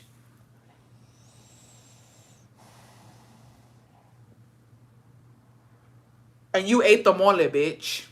That's dangerous. Imagine esta hija de su puta madre, la buchona, que hiciera brujería o algo, dude. Y llega ahí a tu pinche casa con mole que tú te tragas, dude. I would fucking lose it, dude. I'm telling you, I'm breaking that cacerola on that bitch's fucking head. Ain't no fucking way you in my motherfucking house, fucking my motherfucking man, and making me eat your fucking mole, bitch. You got me fucked up. Y'all, bitch, you got me fucked up. These men have no fucking chill. These men ain't fucking shit, bitch. Thank God it's not happening like that, but that's fucking crazy. The audacity to go to a person. Like, dude, I don't understand amantes. Yo no entiendo las amantes. If you're an amante, good for you, best. We've had amantes up in here. That's your business, right? Pero para ser un amante así y chingarte a un, bueno, que te chingues a la cliente. Ay, no. How you gonna fuck somebody's man and then go to his house and meet his wife and serve mole? Dude, no tienen vergüenza. No tienen... Those buchonas have to connect with the brujeria. They do. I bet that was not the first time they meet up. Bitch, I don't fucking know. She better look in that phone again. What do you mean, thank God I didn't? Bitch, imagine crying to your wife saying, thank God I didn't cheat on you. Bitch, fuck you. I have 2 girls. There's no way I'm going to stay with a cheater. Dude, that's fucking crazy. Those ladies are dangerous. They are dangerous. How are they all intertwined, though? That's wild. Como que there's too many coincidences, huh? Lorena, that's true, bitch. There's too many coincidences there. Resulta y resalta que esa mía que hace mole y también es cliente. Ves si no tiene madre. La verdad no tiene madre. Something's not adding up, bitch. That's too many coincidences. I don't like it. All right. Hi, bestie. I'm a silent watcher, and I join in when you are in for a bit when I can. I heard another bestie story about having a perfect family and taking care of everyone else, and no one has been there for her. I can relate. Here's my story. I just turned 44 on the 21st of November and never thought that I would go through so much, but I have. Happy late birthday, bestie.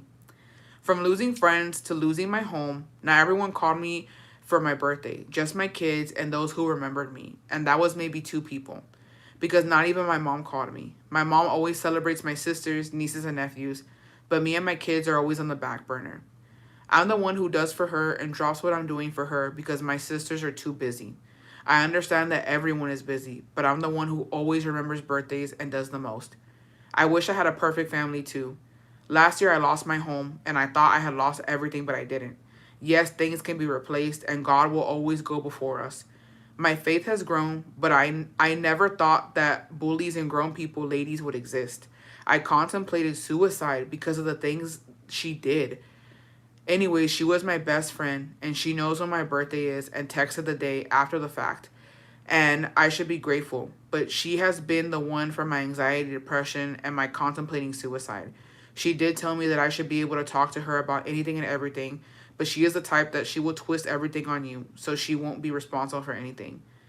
Anyways, I'm grateful for my work family because they come through even though others forgot. Love you all, besties, and remember, God is all good. All the time, God is good. Hi, bestie. That's so fucking hard, bestie. That's so hard. I feel like nobody really talks about mental health like that. And when you're so close to doing something like that, when you feel like that's the only way out, that's the only solution, that's the only thing that's gonna take the pain away. And I'm so, so grateful, bestie, that you're still here with us, because it's scary, bestie. It's really scary to have those thoughts. It's really scary to even think about doing that, to even think that that's your only option. And I'm so, so glad that you're still here. And I'm so happy. And you matter, bestie. You do. Like, everybody does. I can't stress that enough, bestie. Donde alguien no te quiere, otra persona sí te quiere. I promise you. You are loved by somebody. And even though you think that you're not, you are, bestie. And you matter. And if you were not here, it would shake up somebody's world. And it's crazy to think that that's not true, but it is. It very much is. You're very important, and so many people need you here. And you're loved. You're loved. But yeah, you're loved. And I'm very, very, very grateful that you're here with us, bestie, because not everybody can say that. Not everybody can say that, and not everybody, especially if you've dealt with grief, it's something so hard. And the thing is, when people pass, when people die, whether they are self-exiting or an accident or just, medically, they don't see well, I don't think they do. They don't see the aftermath of their death and how much people suffer, and they miss them, and they think about them, and they truly do need them. So I'm glad that you're still here, Bessie. I'm glad that you have your family and friends and the people that you work with that make your day special, because you deserve it. You have a whole community here with us, bestie. Reach out anytime you need to talk to someone. I got you. Yes, bestie. We're an email away, a DM away, a DM away. I'm happy you found this community, bestie. This is an outlet where we can be genuine about our lives. And I think that, whether you like to cheese me or not, we always get a good laugh in. Y es lo que importa. Es lo que importa, bestie. You're here for your kids, fellow bestie. Keep pushing. You got this. Chingona. Eso sí. Eso sí. Lots of hugs and good spirits for you, bestie. Yes. If you ever need to talk, we're here, bestie. Oh, for educational purpose on the WhatsApp, it's called a Messenger Duo for WhatsApp.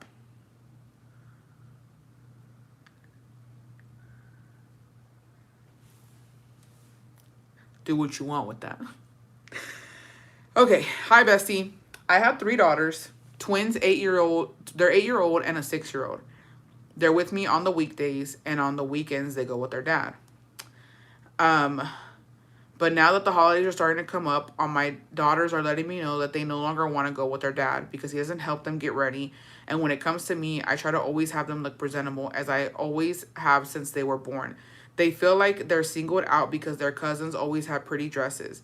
I feel bad they decided to stop going with their dad because I didn't grow up with one. I have offered him in the past that he would like me to get them ready, but he always says no, and he always wants to pick them up the night before. So there's no way for me to have them ready. I'm really confused on what to do. But I think that, like,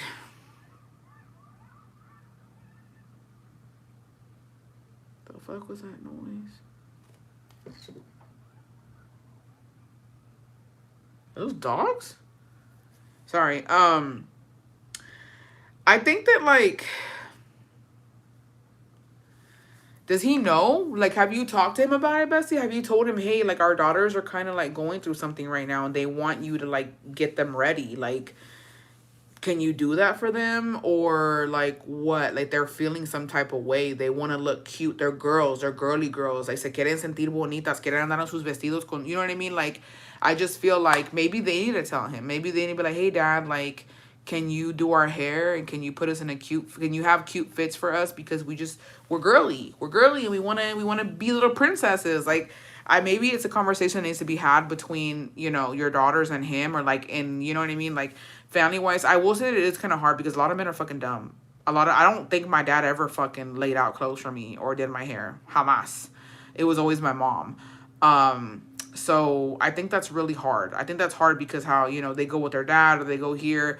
But maybe I would tell him, hey, you know that they don't want to come with you because of this, and maybe see if that kind of like is an eye opener for him. And if he doesn't care, well then, Bessie, there's nothing you can do. Like, if your kids are comfortable enough to tell you, hey, we don't want to go here, we don't want to do this, like, there's something you can do about it. You know what I mean? You have established such like good communication with them that they're telling you, Mom, I don't want to go. So I think that you should respect that too, Bestie. Not telling you what to do with your kids, because I don't want to come off that way, but I think that like it says a lot. Because Bestie, at that age, I couldn't tell my mom shit. If I'm being honest, I don't think I could tell my mom, I don't want to do this, I don't want to do that. Like, there's no way I was telling my mom what I did and didn't want to do. I was not comfortable with her like that. So the fact that they're comfortable telling you, hey, Mom, we see our cousins like this, and our dad doesn't like take the time to like get us pretty when we go with him, so we don't want to go anymore. Like, they're being very vocal, they're being very honest, and it speaks a lot to your parenting and raising your daughter. So I think that, at some point, either you kind of have to respect what they're saying, or you have to talk to him about it. Why did my dad do a half up, half down one time on my hair and literally left a tiny ass strand of hair out? Bless his soul, he was trying. I think my dad probably did like I think he knew how to do trenzas. I think he did a trenza on me one time, but my mom had already had the chongo, and my dad nomás me hizo una trenza. But yeah, he's never done that. So I think for men it's just harder. It shouldn't be. Men should be more present with their daughters and learning how to do hair and shit. Pero pues. Did y'all see that church that got mad at a little girl for saying she's grateful for her stepmom? No, what the fuck? Where was this, bitch? When was this? Where was this?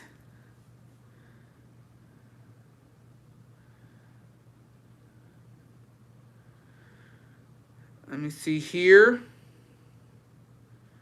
What we got going on here?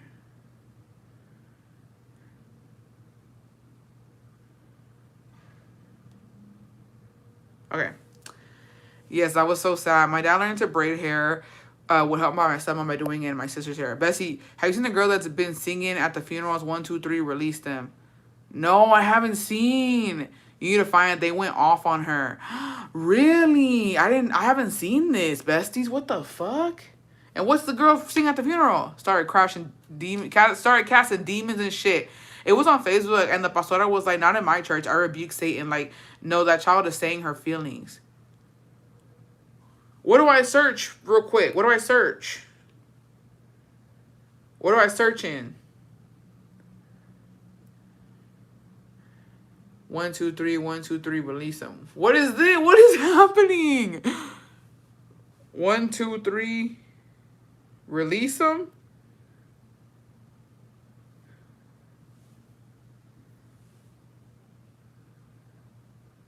What is this? Y'all gonna have me looking this shit. Send it to me. Oh, is it this one?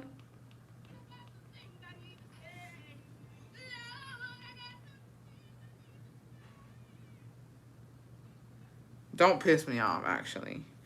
Don't fucking piss me off right now.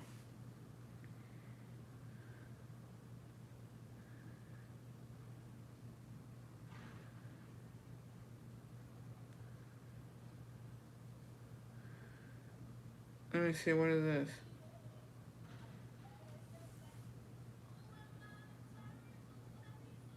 Ain't no fucking way, bitch. Stop it right now. I know. She's well known for where she... Lord, I have some things I gotta say. No. What is that? I'm dead. Okay, so the bestie said they've expressed it to him in the past, and they have also asked his girlfriend if she can help them do their hair, and she says she can't do it. I've tried to send clothes over and hair accessories as headbands and bows, but he won't allow them to wear it. I've had his family reach out to me and tell me, like, can you get them ready? Because he's someone who is always ready, and so is his girlfriend. I've tried texting him about the situation, and he tries to flip it on me. Then, yeah, you might have to stop sending them, bestie, for a little bit. Because it seems like you're doing your part in trying to, like...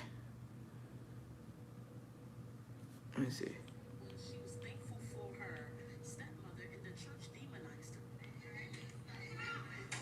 I'm thankful for my stepmom because she's. I can't say that anymore.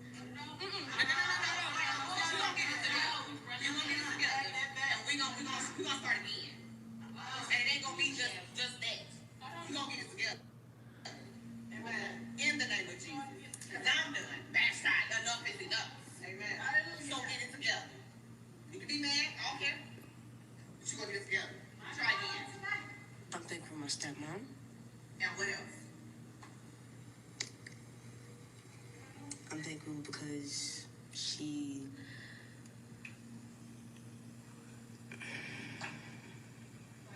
Why are you thankful? What did she do for you? I don't get it.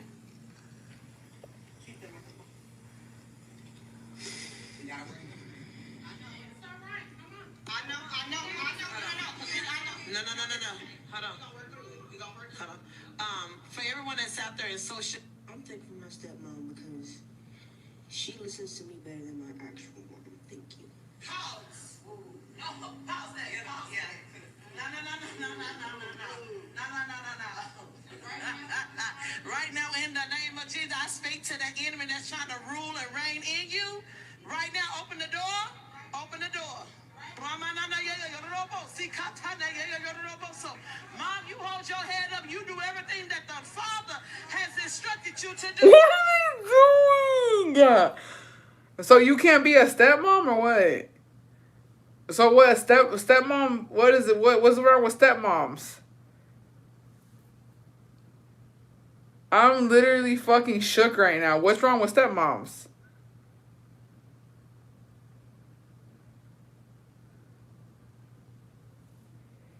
That's insane. Why are they grabbing her forehead? Dude, that's crazy.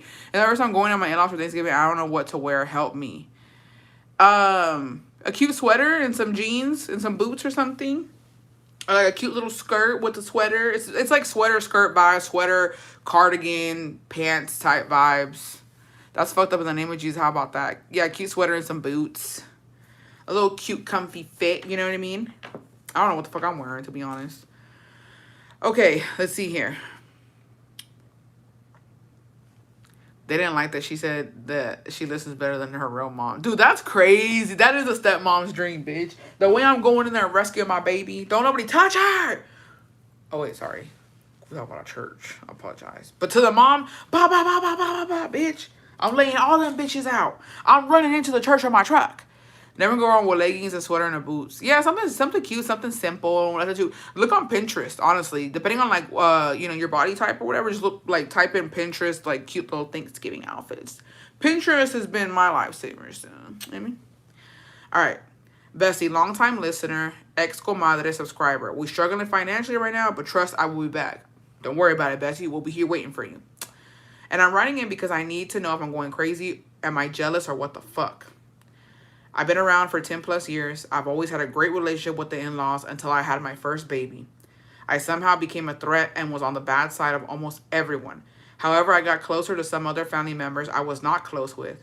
However, I'm very cautious when I talk to said family member. At the end of the day, she's their family. Anyways, my brother-in-law is the favorite. My man is the black sheep because he's always done things very differently than all of them. Brother-in-law is such a mama's boy and is so up the family's ass, which is why he's the favorite. He's in his mid-30s, still living at home, can't commit, and has multiple relationships at once. He's been seeing his current girlfriend for more than a year now. Won't admit she's his girlfriend, which is why quotes are used. Anyways, girlfriend. Knows he won't take her seriously, but she's playing girlfriend status. She's been coming around and has become the favorite because she kisses ass and I don't. She goes out of her way to be liked and loved by the family. Comments are always made that I need to step it up and that, oh, let's call her Curly, IDK. Curly did this and brings this and you don't. I bite my tongue and won't say shit because at the end of the day, it's not worth the drama. Anyways, to point when I came around for the first Christmas, I won't ever forget how they all exchanged gifts. My man and I were the only ones that did not get a gift. I was mortified and felt like shit about it. I was upset not because I didn't get a gift, but upset that I looked like a dumbass and didn't take a gift to anyone. I didn't even take drinks or something. I was not raised like that, but my man would get mad and annoyed with me if I ever took anything, so I didn't. They all tried to hide the fact that my man and I were the only ones without a gift. So when we had to walk downstairs to play with the kids, everybody hurried up and opened up their gifts and thought I wouldn't notice. Yes, I did point it out like, oh, qué bonito que, ¿quién se regaló qué? LOL. At the end of the night, I was so hurt and felt so awkward I cried. Fast forward to the point of my story. Sister-in-law and I were talking about Thanksgiving and how said girlfriend is coming. I want to be welcoming and kind to her because I'm not a hater, but I don't want her to feel uncomfortable with me because I know the rest of the in-laws will, if they haven't already, say that I'm butthurt and that I don't like her or her kids. Yes, she has kids from her previous marriage, 3 of them to be exact. Sister-in-law asked if she will be coming for Christmas because she wouldn't want her and her kids to just sit there and watch us open gifts and them not get one. Where the fuck was that compassion for me? Am I being jealous? Am I wrong for feeling bothered? I honestly feel bad for her because to my face and hers, they praise her, but also talk mad shit about her to my face, but behind her back. And they also talk shit on her kids, especially the kids. And that's what I feel, that's who I feel the most for. At the end of the day, kids are kids and no one should fuck with them, which is why I want to give the kids something simple, like some snacks, candy, and a little something. But please tell me how it is. Am I being fijada? Um, no, I don't think you are. I think that I think your feelings are valid. Cause to be honest, like I felt that before, and it is a shitty feeling. But I don't know, bestie. I don't know, to be honest. Like I think that you being like maybe fijada or feeling a little jealous, I don't think it's bad. I think that I would feel the same way, and I have felt the same way. There's nothing really you can do. I think that you should just be nice to her. A lo mejor te la haces amiga, you know what I mean? Maybe y'all kiki it up. But it's a shitty feeling because you didn't get that treatment when you were woke, like when you started hanging out and you started being there. So just I don't know. I feel like that them treating you like that shouldn't change who you are as a person. And I feel like you're a good person. So, the fact that you're thinking about her kids and trying to include them, I think it speaks volumes about you. So I think if you are feeling a little bit like that, it's fine. No tiene nada de malo. You know what I mean? You're not being malicious. You're not doing anything to like make her feel like shit. So, you know. But I mean, dude, I think they're doing it to fuck with you, to be honest. I feel like there's something about you que tienen envidia, or they just want to hate you or like feel some type of way about you. And I think that they're doing this to fuck with you, if that makes sense. Because I've had that done to me too. But don't put pressure for anything to happen, and you won't be disappointed if she doesn't appreciate it. Yeah, don't do too much. Like, it's the first time, like vibing out or whatever. Just go with the flow. But I think it's malicious on the family's part. Like, I feel like they do shit like that. It's been done to me, to be honest, and I don't give a fuck. It's like, dude, it gets to a point where it's like, you bitches are crazy. Y'all doing all this to upset me, bitch, and it's working. Algo tienes, bestie. Algo tienes y ellos lo quieren. Sorry, but true story. To the bestie about the one who was going through it, and she's still with us and we're grateful. She said, besties, thank you for all the hugs and all the kind words. I appreciate you all, and mental health is very important, and I'm trying every day. You are right. My babies need me, and I'm here. Love you all. We love you, bestie. Dude, I'll never forget the time. Ay, no, qué cosas. There was a time, bro. So no tea, no shade, no pink lemonade. I think it was Christmas. And I remember fucking, dude, it was bad. I mean, it wasn't, it was a rocky situation. So it was a time where I wasn't really speaking to to my brother, right? The one that I call Big Bitch, to be honest. It was fucking hard. We weren't really speaking. We had kind of had a falling out. And my dad wanted me to go over for Christmas, right? And at the time, the baby mama, I just did not fuck with her. I did not fucking like her. I had like I never really did fuck with her, right? And then my one of my twin brothers was there, and it was just very awkward because we weren't talking. Like, it was a really hard spot. And so, but my dad did not let me know that they were gonna be there. Like, he did not tell me that they were gonna be there because we had a falling out. Like, we weren't speaking, and so I pull up with gifts, just for my dad and for my stepmom because, whatever. I didn't know they were going to be there. And I was shooketh because and this is the time when this Christmas was I was like, I ain't doing Christmas here no more. First of all, and then second of all, I ain't getting gifts for nobody, right? I had gotten my dad and my stepmom something, and I was shooketh to find out, and like in front of me. So first of all, I don't know. I really felt some type of way. Yo soy berrinchuda a veces. Yo tengo que reconocer que soy berrinchuda hasta la madre. Like, yo soy así, me vale más. Yo soy quien soy, and I own that shit. And so we had gotten there, and like I was shook to see everybody. I was kind of caught off guard. I gave my dad his gift or whatever. He said thank you. My son said thank you, and there was nowhere for us to sit at the table, right? Like everybody was sitting there. Like my stepmom's family was there, and then my brothers were there, and like there, and so we were just kind of there, and like there was nowhere to sit for us. Like everybody was eating already. Like people were they were being served and eating, and we were just sitting there. And yo me sentí como pendeja. Like yo me sentí como estúpida because I was just like, I don't know. I feel like we were kind of we like it was like a feeling. How do I explain? It was like a feeling of like we're not needed here.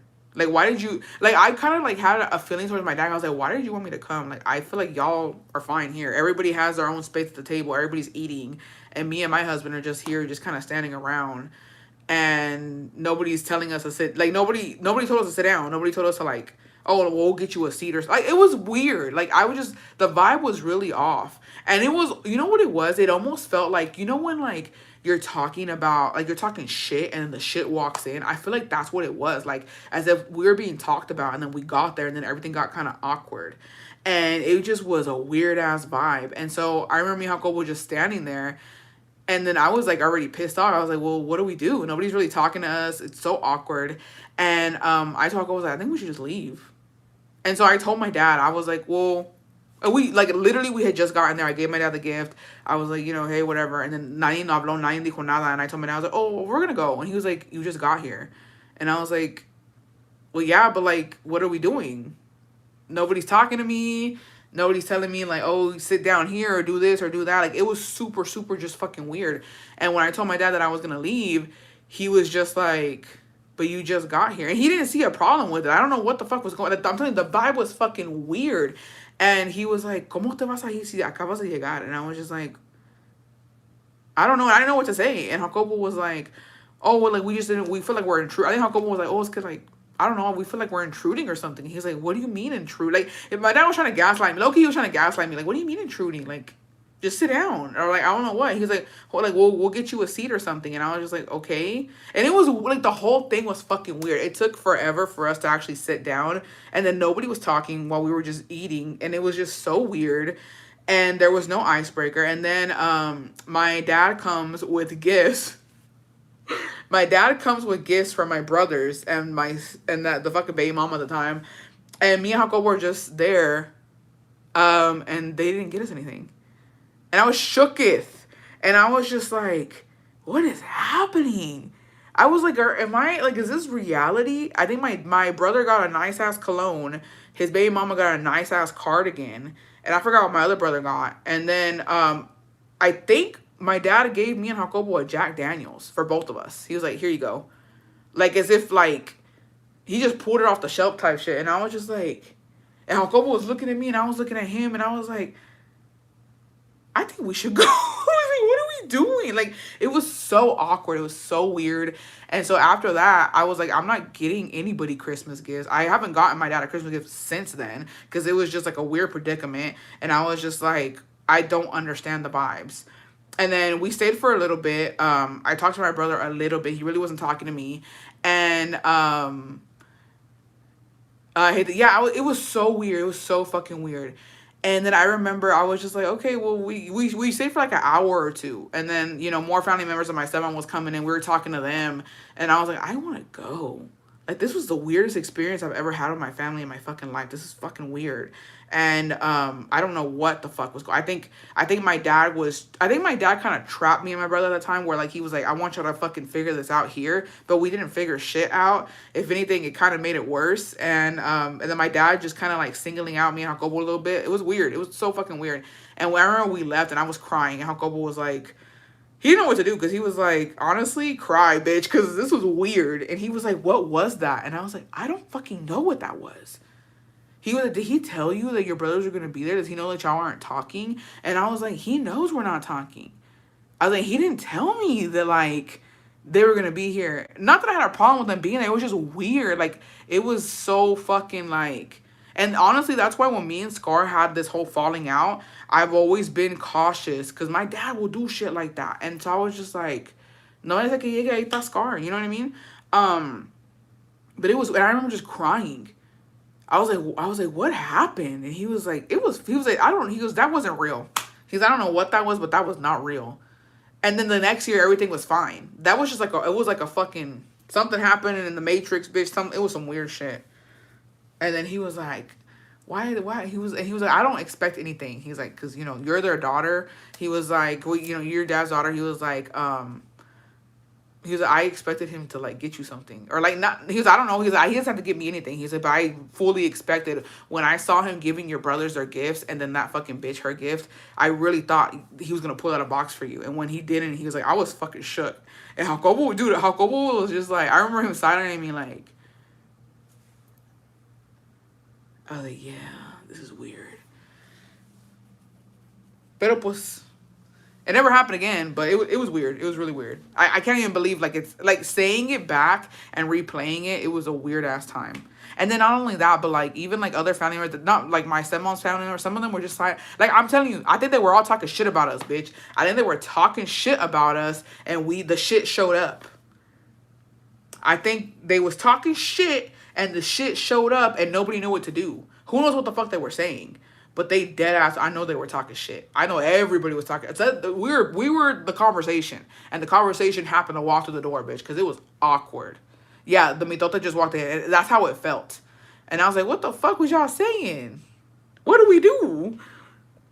A moment when your man side eyes you, you're flying van, like, shut the fuck up. No, dude, he was just like, no, because Jacobo does not know. Here's another thing about Jacobo and my dad, to be honest. They have this pinche maña que no saben disimular. So, haz de cuenta, it's like Jacobo's at the corner of the table, right? We don't even really fit there.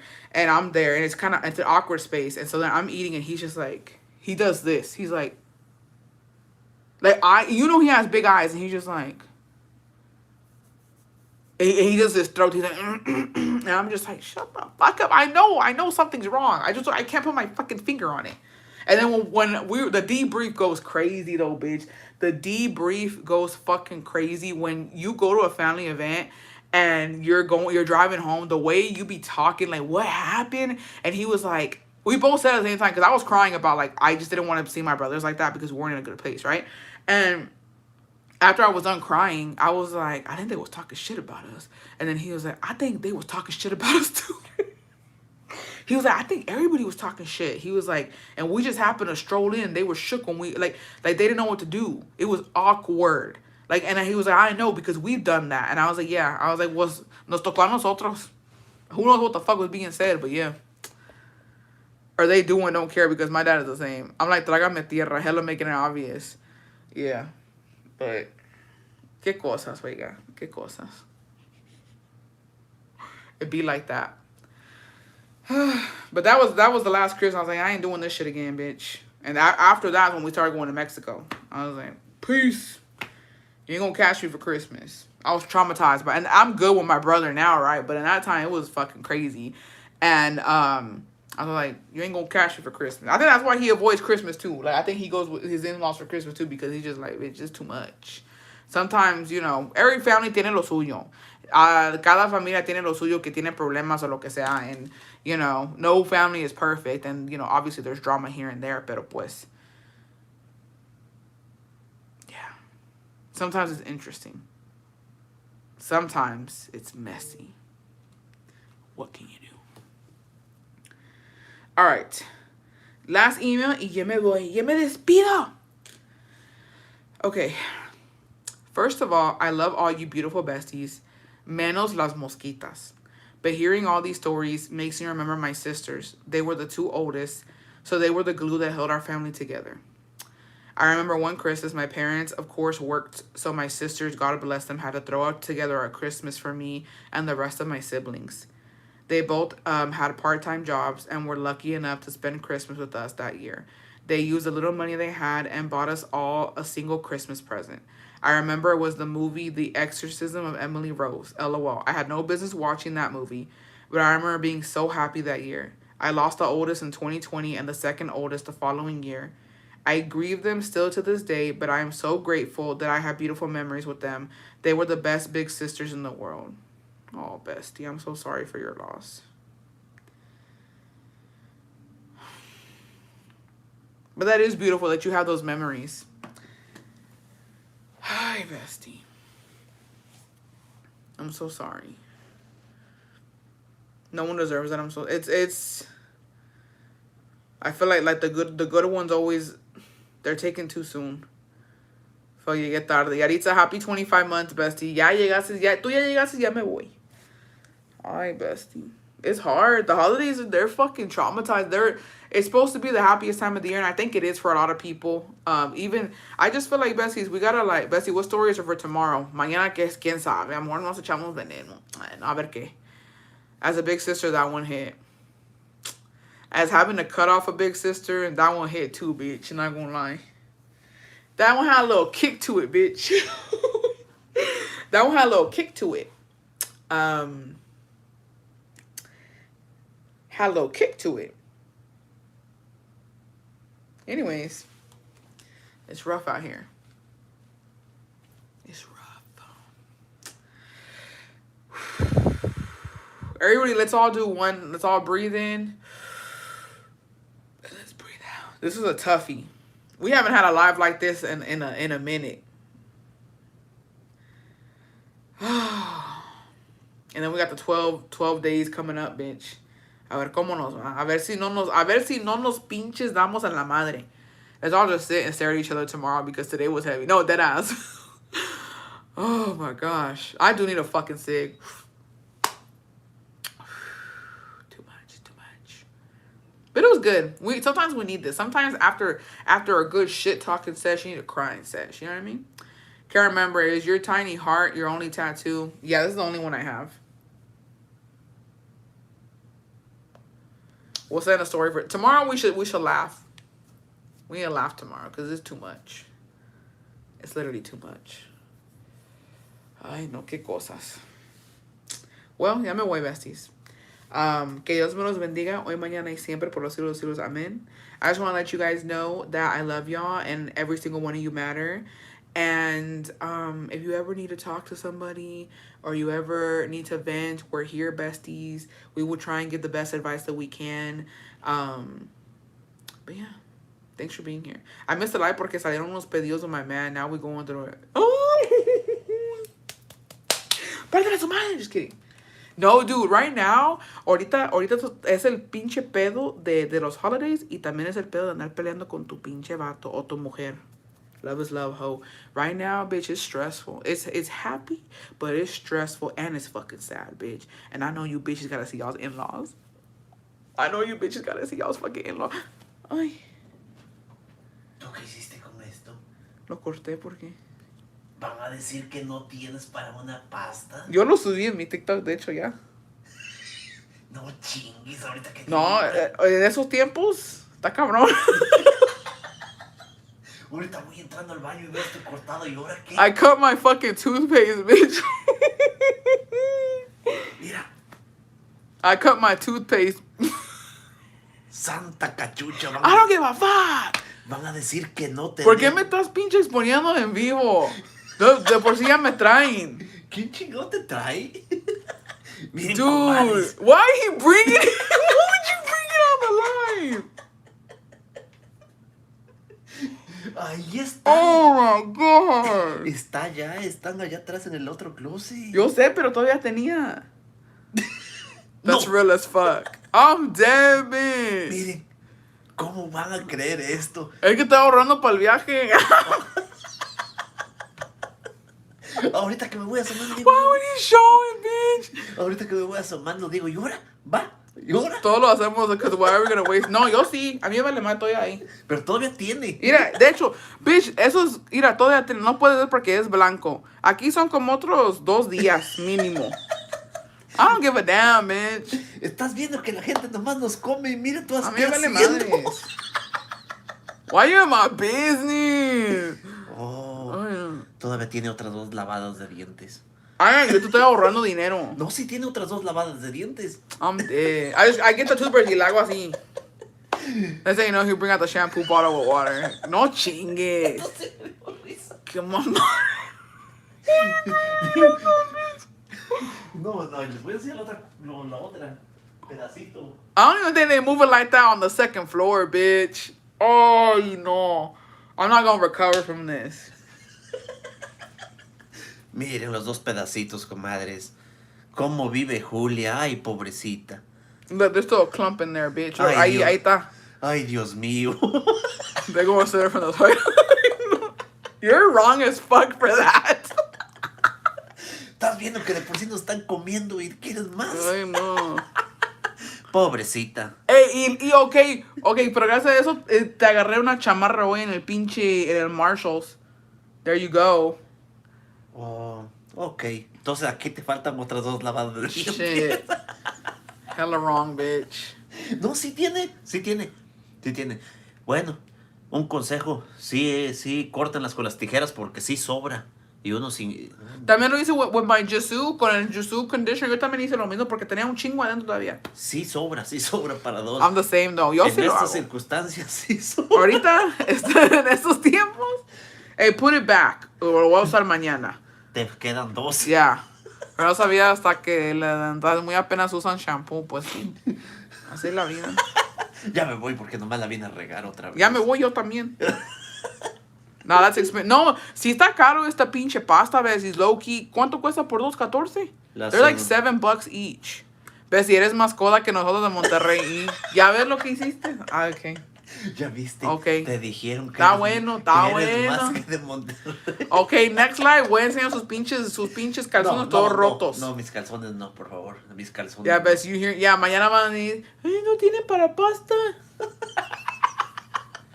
This is his first Bestie Live of the year. I'm dead. Imagine him coming out with your toothbrush todo usado. Y si está usado también. Apenas compré más cepillos de dientes porque ya está bien usado, ¿verdad? ¿Qué van a decir? No tiene para la pasta. Por favor, ven las ads para que me pueda comprar más pasta. No es cierto, comadres. Miren, tenemos una pasta completita. You get on my damn nerve. Why are you in my restroom anyways? In my No sé, business. Se me ocurrió. Ey, pero el pinche Starbucks que no falle. Ah, pero el Starbucks que no le falle. El Starbucks que no falle, pero la pasta, ¿qué tal? Why would you do Ahí that? están, ahí I wanna están. fucking beat his ass, girl. Why would you fucking expose me like Ahí that? están. Vas a ver. No, he's in my fucking cooperacha para la pasta. Ay, de favorcito aquí. Lo voy a poner en my Christmas wish list, bitch. Ay, de favorcito aquí. Ay, no. Aquí en México, 5 años, por favor, nos pueden mandar para una pastita. Ay, no. Te pasa. Saludos de Odessa, Texas. Saludos hasta Odessa, Texas. No enseño mi mano porque viene toda media pinturreteada. Parece que estaba pintando las uñas. Échale Oh, agua. sí. Échale Alright. agua. I got his ass. I'm gonna get his ass, watch. Van a Salud. ver que yo también lo voy a agarrar. Saludos, comadres. Y a ver quién está preparada ya porque ya se viene el Thanksgiving, ¿verdad? Ya esta semana, ya, si Dios quiere. Pasado mañana Ya. a matarle al guajorote. Why did he? I don't fucking know. He came in just fucking. Te mandó un lion, Bessie, para que reinas. Gracias, Bessie, porque está cabrón. Te mandé. ¡Ah, un león! Un león. Un león. Shit. ¿Y qué tenemos que hacer, comadre, por ese león? Tell them the roofer cheater story. Ah, te cuento un chisme rapidito. ¿Ahora qué? Guasamara. Un bestie que su mejor amiga está casada con un rufero. Con Rufero, ok. Y que el rufero andaba mensajeando con la cliente, ¿no? Es una señora buchona de 40 años que es abuelita. Está operada y todo el desmadre. Está bien alguna chichona y tiene pelo negro hasta el pinche culo. Santa cachucha. Y que Oh, wait, I can't say that part. No te puedo decir cómo descubrieron, pero descubrieron que él andaba mensajeando con la buchona. Y encontró los mensajes, ¿verdad? Entonces le habló a la buchona. Tú sabes que yo soy la esposa y te voy a partir tu puta madre y pinches nalgas infladas y que no sé qué chingados. Y le digo, te voy a partir tu puta madre. Oh, thank you, Steph. Oh, gracias. Thank you, bestie. Oh, Para el pasta. Te compró la... Why would you do that? ¿Para qué no andes con tus Para la pasta cooperacha. Muchas gracias, Bestie. Que Dios te lo multiplique. para que no andes con tus cortaderas de pasta? Güey, está operada. Creo que sí, es buchona. Es buchona. Down Stephanie blessing you all the way from Mexico. Ahí dice, mira, y ahí dice México, mira. Porque la Stephanie vive en México. La comadre vive en México. Querétaro, ajá. She a real one. Okay. Saca. Rita for some toothpaste. Ya ves lo que hiciste, vas a ver, vas a ver. Thank you, Rita. Pobrecita de mi mujercita, mírenla. Ay, no. Anda cortando su pastita para... I'm done with him. Bueno, hackearon el WhatsApp del rufero, ¿va? Oh, Entonces shit. le habló que te voy a partir tu puta madre, que no sé qué, que no sé qué, que no sé qué, ¿va? Y resulta y resalta que la buchona también es amiga de otra amiga. Y la amiga de la bestie iba a hacer una fiesta en su casa. Y la buchona iba a ir a la casa de la bestie. Y que ella iba a llevar el mole. Pero como la encontró hablando con su esposo, ya no va a llevar el mole. Ya está desinvitada. Es lo que yo digo, que como es chiquito el mundo. Pero imagínate que tú me traes a tu amante y yo ando probando su mole. No te creas, dicen que sí suceden esas cosas. That's fucking No, crazy, sí. bitch. Sí, eso sucede en el mundo actual. Don't ever do me like that. Damn. Damn, Bessie, they're not letting you live this one down. They're going to say you need to have someone from Mexico send you money. I know. We love Steph, though. Steph richness. Steph richness. Mañana te me vas a traer más pastas porque si no, Oh, sí van a decir que sí de veras. y el rufero se puso de rodillas y le dijo a su mujer, ay, qué bueno que me cachaste antes de que me la chingara. Gracias a Dios no te fui infiel. Que dijo que era un milagro y gracias a Dios que él no la engañó. Entonces este rufero, y un rufero, Es rufero. se la quería Don't bring the comer. food from the old lady. I just put the taxes you paid for the cents and I thank you. I appreciate it. I appreciate it, bestie. ¿Qué dijo? De eso de las taxas del pasta. Y que sí iban a agarrar el chongo en el baby shower, pero pues ya no se pudo porque pues no va a ir con el mole. Yo le dije que no hubiera hecho nada, que hubiera llegado la pinche buchona con el mole y se hubiera pinche quebrado su pinche cabeza en la cacerola. Pero sí iba a meter O cazuela. pero sí iba a meter en problemas la que mandó la confesión. Steph. Not gonna lie, bestie, it said 89 cents and this better not be dollars. ¿Qué? Oh, es pesos. Yeah, ahí está, Ira. Es pesos.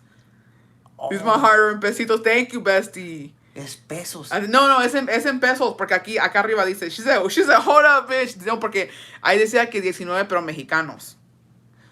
Eso es, yeah, you're good, bestie, you're good. Dijo, no, yo pensé que mandé dólares. Dije, no, porque mis pesitos. Es good, eso. Uh-huh. It's actually cool because on our part, ahí dice mexicano. De hecho, muchísimas gracias, comadre. Es Muchísimas pesos, I gracias. saw it after. Yeah, es Ya le pesos. sirven para una pastita porque Mis ahorros. I would have sent it back, bestie. If he would have did it by accident, I would have here, bestie, let me send it back. I wouldn't do you like that. Pinche Sensodai merece pagarme por andarle haciendo ahí su... Ok, para la otra que lo corte lo voy a esconder. Ahí andas esculcando todo. Chimitotero, tú. Ay, no. Dude, resulta y resalta que uno no puede ahorrar. Ahora tengo que esconder mi pasta cuando la corto. Wow. You think you know somebody, bitch? No, pero todavía tiene. Ya te dije que todavía vas a ahorrar porque todavía tiene un poquito. Anyways, ya me voy, besties, ya. Ya. Llegó este pinche mitotero nomás a Ya que cagar el no palo. le quiere comprar pasta a la comadre. Sí, ahí Why should I tenemos. send Nomás invested PR? No, we have a fucking 2-pack. Nomás que yo soy una persona que a mí me gusta. Yo no sí, quiero. Sí, entre más se ahorra, Yeah. eso está bien porque luego nomás tira uno las cosas y en esas situaciones. Por eso, Está por eso crítico. he can't be up in here. Se le suelta mucho. Mira, ya me pinche expuso. Bueno, y entonces el rufero, ya que estamos entrados en el chisme, el rufero sí se la quería chingar. Sí, y la iba a chingar. Nomás que la bestia se dio cuenta que horas la iba a chingar y pues le habló. ¡A la madre! ¿Y qué pasó? ¿Se separaron? No, siguen juntos. No se sabe. Pues no la engañó. ¿Y siguen juntos? Tienen hijos, creo. Sí, creo tienen hijos. Yeah. ¡Órale! Pero un rufero, los ruferos somos fieles, ¿cómo? ¿Cómo? Oh, ok. Bueno, nomás yo, entonces. Oh, ok, si tú dices, yo pienso que todos los hombres. Well, you know, let's not even go there because Santa cachucha. yo conozco algunos ruferos, bien cabrones. Va, ahora. Yeah. Ah, cabrón. Yeah. I know a thing or two because I've seen a thing or two. No, State no. Farm, bitch. Yeah. Menos yo. Ja, ja, ja, ja. Ajá. Anyways, bueno, Bessie. Bueno, ya mira, soy ya una señora, me iba a despedir y no me despedí. Nosotros somos brujas because I was Bessie, I was feeling I was right. Exactly. ¿Cómo? Exactamente. Que las mujeres son brujas porque cómo saben cuando uno las anda engañando. Es que uno ¿Y sabe, cómo, Bestie. cómo descubrieron todo eso, toda esa Así infidelidad? es. Así es. No, sí están críticas La verdad, las sí. mujeres sí están críticas, descubrieron Let's go todo. roofer for roofer, it be your own people. Do it, do. Bueno, ya me voy. Santa María, Ya despídete. Madre de Dios. Que Dios me los bendiga hoy, mañana y siempre por los hijos también. Porque vamos a comer. A comer. A ver qué. Voy a comer y me voy a pinche, ya me voy a bañar. Quiero dormir. ¿No te vas a bañar? Sí, me voy a bañar. Dije que me voy a bañar y me voy a dormir. Ya va a estar toda así con la cara así toda sucia como somebody. You better stop, porque ya sabes cómo está el pinche desmadre. I'll come back and say that. Okay, bestie. Dos roofers down. ¿Cómo? ¿Ahora? He be giving me a fucking shit. Bye bye, bitch. comadre. Bye, besties. I love you guys, and I'll see you tomorrow for a bestie live. Me la vine a regar. Siempre. Bye. Bye.